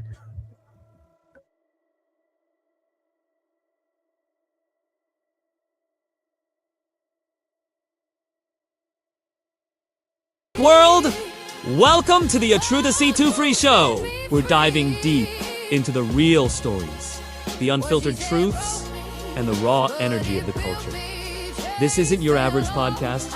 This is a movement. We reap peeling back the layers on everything from the beats that shape our lives to the issues that define our streets. Expect powerful conversations, game-changing insights, and the kind of truth that resonates in your soul. I am here to amplify the voices that need to be heard and spark the discussions that matter. So, if you're tired of the noise and ready for the real, you've found the real. Plug in, turn it up, and get ready to be set free. Make sure you hit that subscribe button and join the family. Let's get it! What's up, world? Welcome to the A True to C2 Free Show. We're diving deep into the real stories, the unfiltered truths, and the raw energy of the culture. This isn't your average podcast. This is a movement. We peeling back the layers on everything from the beats that shape our lives to the issues that define our streets. Expect powerful conversations, game-changing insights, and the kind of truth that resonates in your soul. I am here to amplify the voices that need to be heard and spark the discussions that matter. So, if you're tired of the noise and ready for the real, you've found the real. Plug in, turn it up, and get ready to be set free. Make sure you hit that subscribe button and join the family. Let's get it!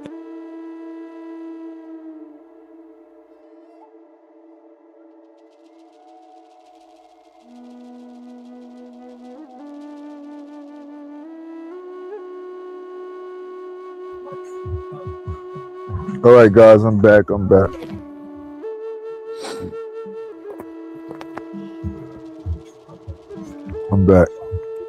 we're gonna let me get this right back up. Hold on.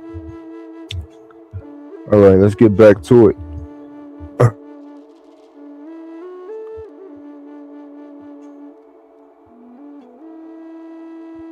All right, so we're gonna get into the 5 cities of the plains.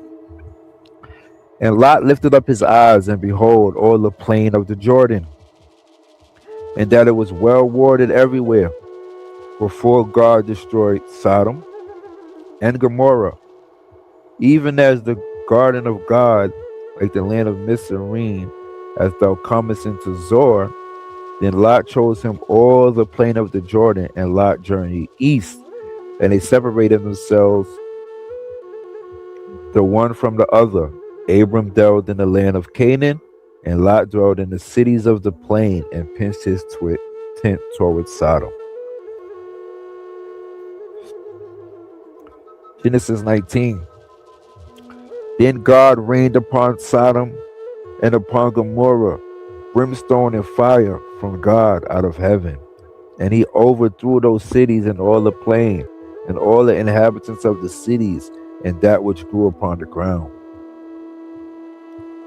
All right.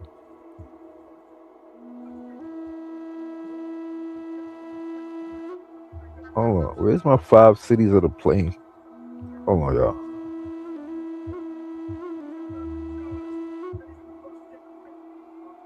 I thought I put a thing that said 5 cities of the plain. Maybe I didn't get to it yet. All right. Now, sulfur, brimstone, the stuff that God destroyed Sodom and Gomorrah with, is yellow.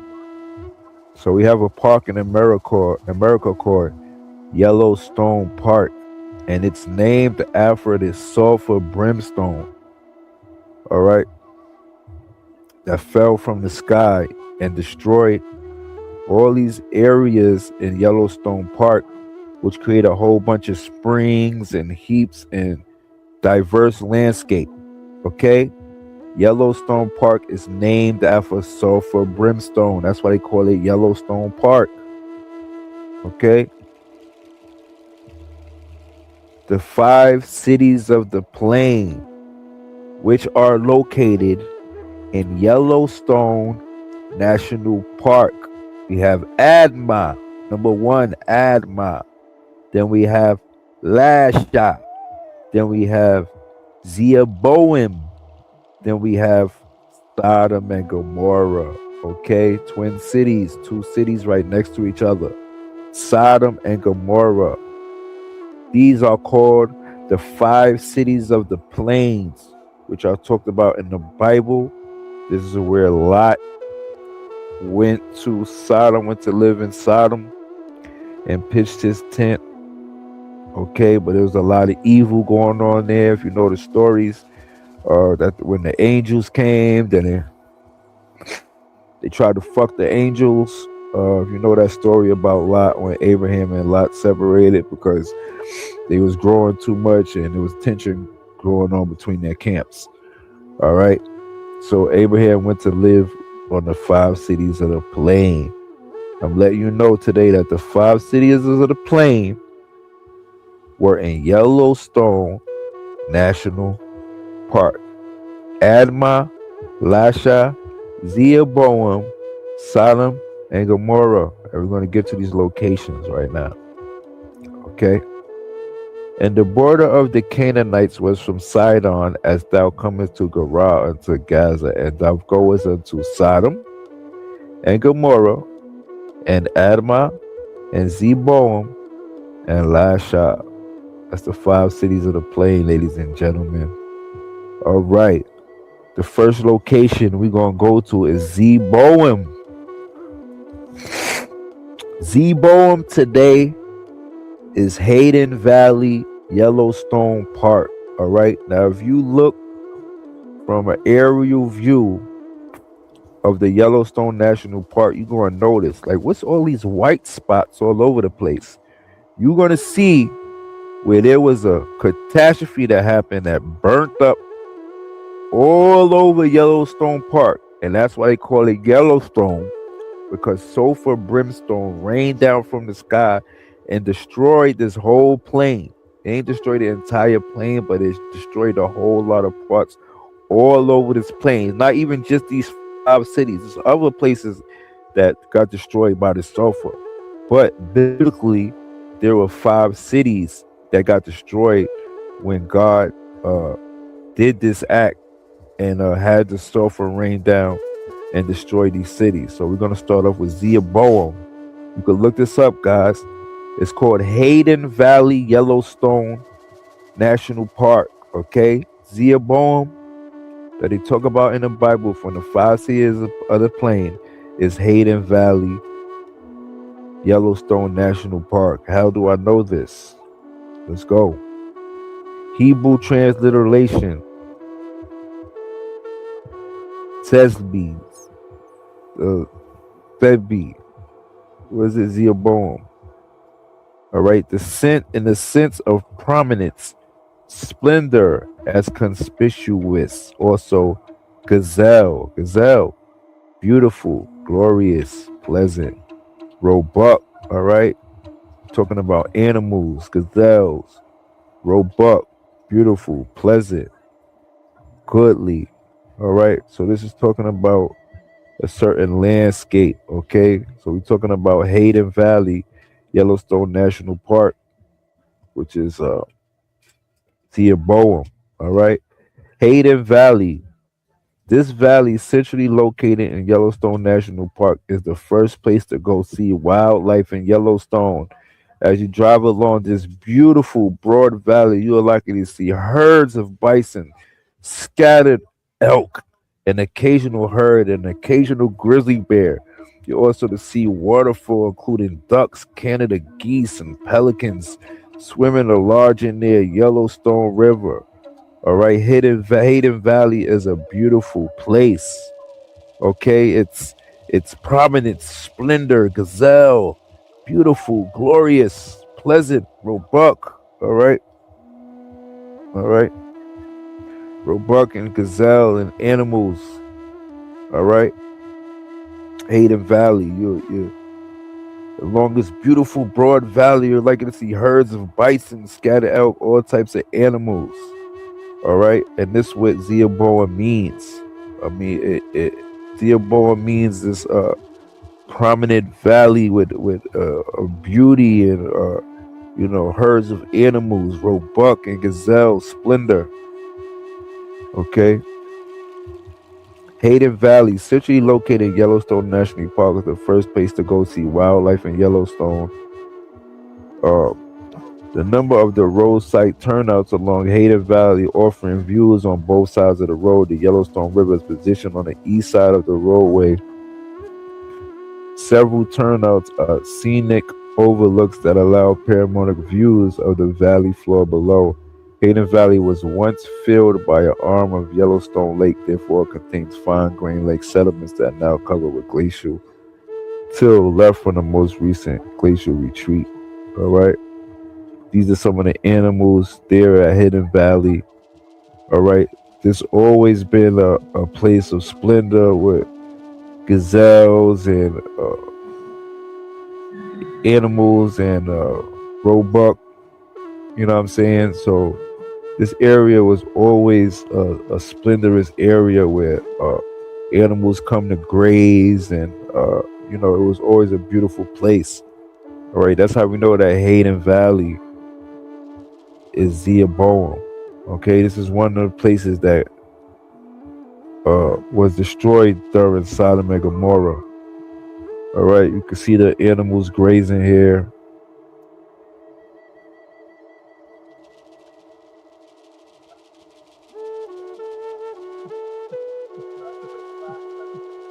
We can see the animals grazing here. Hold on, where's the rest of my hold on, y'all. I gotta grab the other because it looks like I ran out of slides and I don't know what's going on. So let me give me 1 second. Give me 1 second, y'all. I gotta fix this. I can't run out of slides right now. What the fuck is going on here? What the fuck is going on? Hold on, y'all.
Yo, my bad, y'all. We gotta end the stream right here because I don't know where the rest of my presentation is at.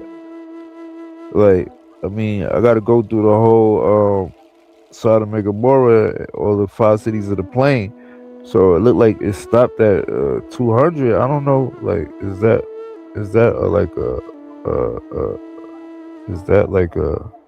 it only could go up to 200 or something? I don't know what it is, but it won't let me go past 200 slides. Like, I don't know what's going on, y'all. Hold on.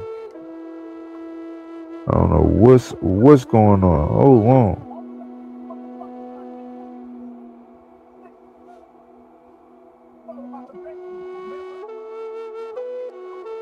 I got another way I could do it, y'all. Hold on. I got another way I could do it.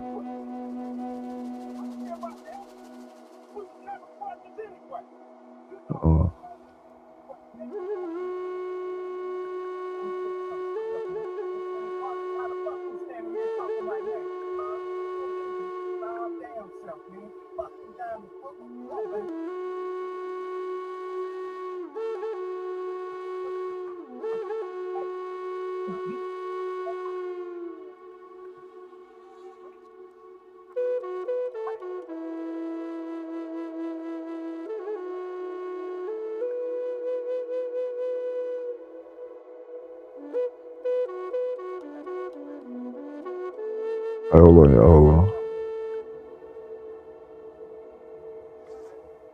All right, we're gonna do it this way, y'all. We're gonna do it this way. All right, so we just went through Zeoboam, so we're gonna go through The next city of the plain is called Lesha. Lesha is Old Faithful Yellowstone Park. All right, quote me on this, y'all. Y'all could look all of these up. Y'all could look all these areas up on the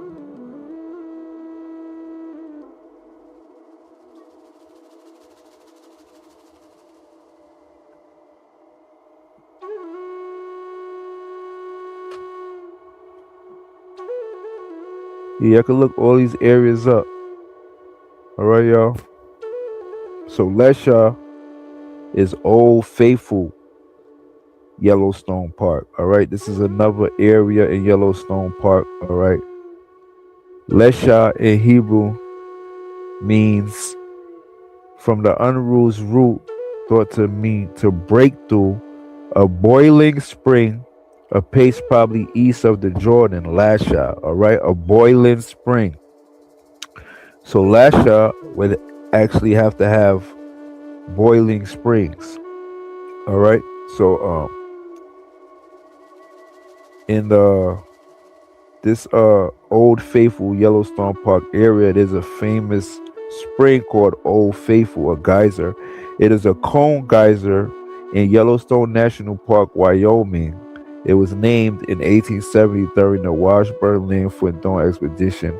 It was the first geyser in the park to be named. The highly predictable geothermal feature erupting on an average of 92 minutes, with the period between eruptions ranges from as short as 35 minutes to as long as 120 minutes. The geyser and the nearby Old Faithful Inn are part of the Old Faithful Historical District. All right, Boiling Spring, Lesha. All right, these are geysers that they're talking about in the Bible. So this area was known for their geysers. That's why they called it Lesha, boiling spring. And here are some of the pictures of the boiling springs in this area. Okay, shooting up, the geysers shooting up.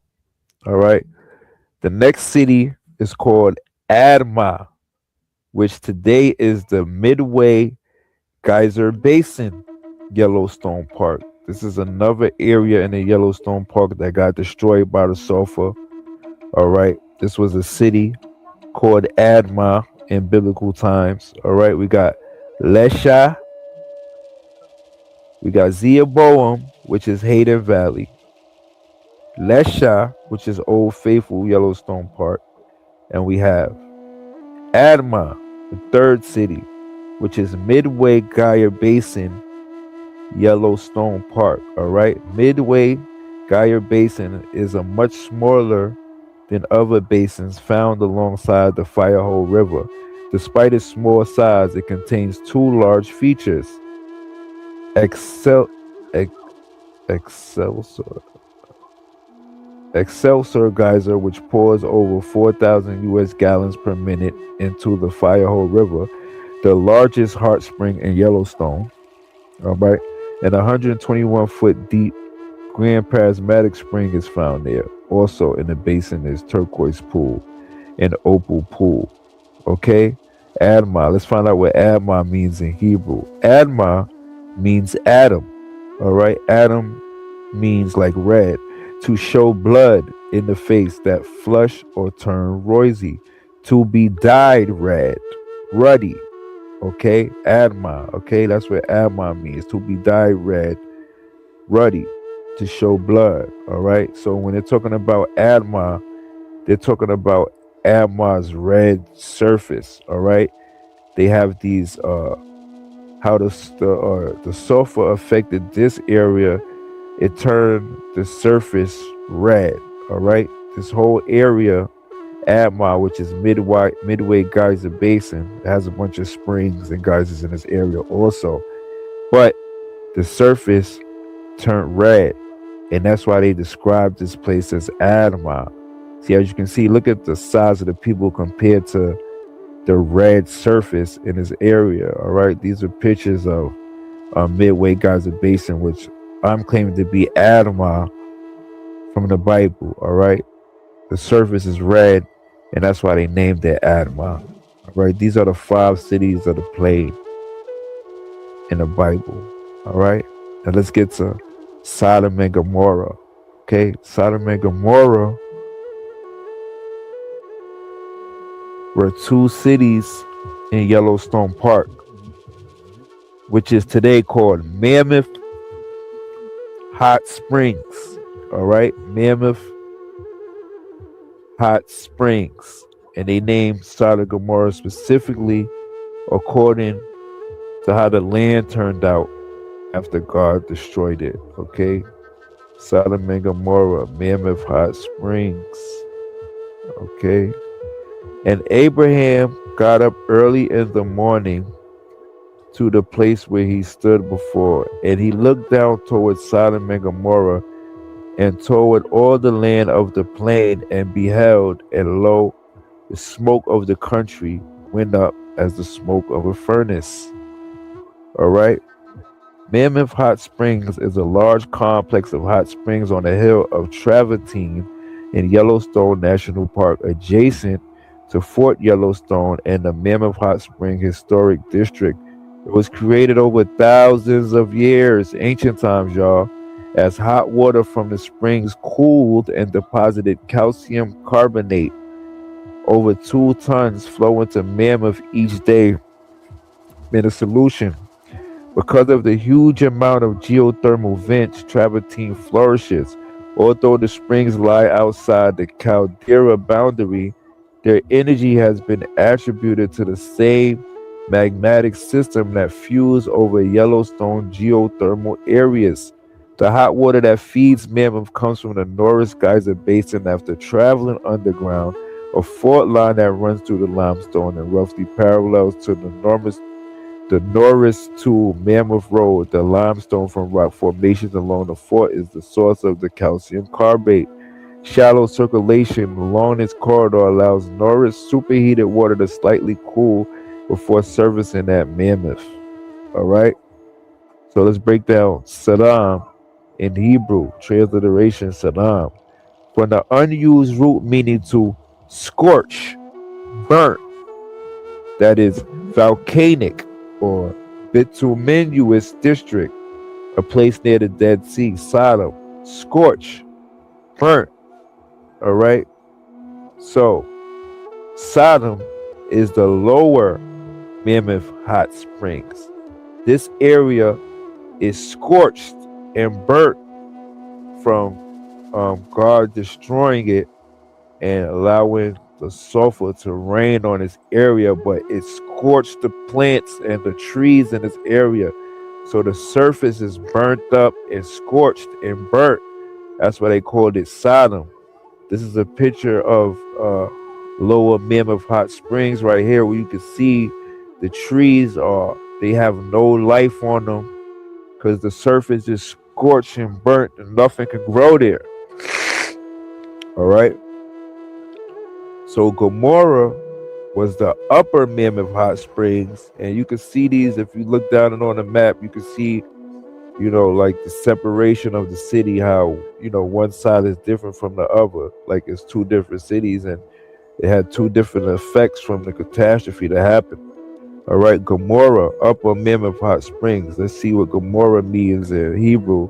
Amorah, transliteration from a ruined heaps, a place in Palestine. All right, so Gomorrah means a ruined heap.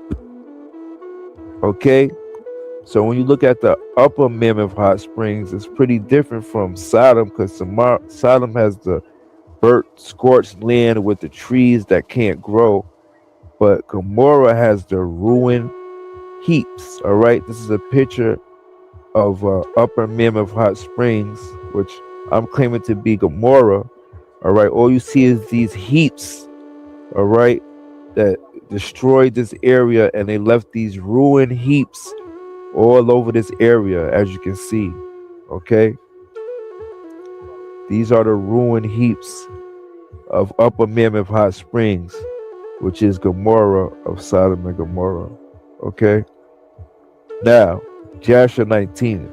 And when she looked back, she became a pillar of salt. and it is yet in that place until this day.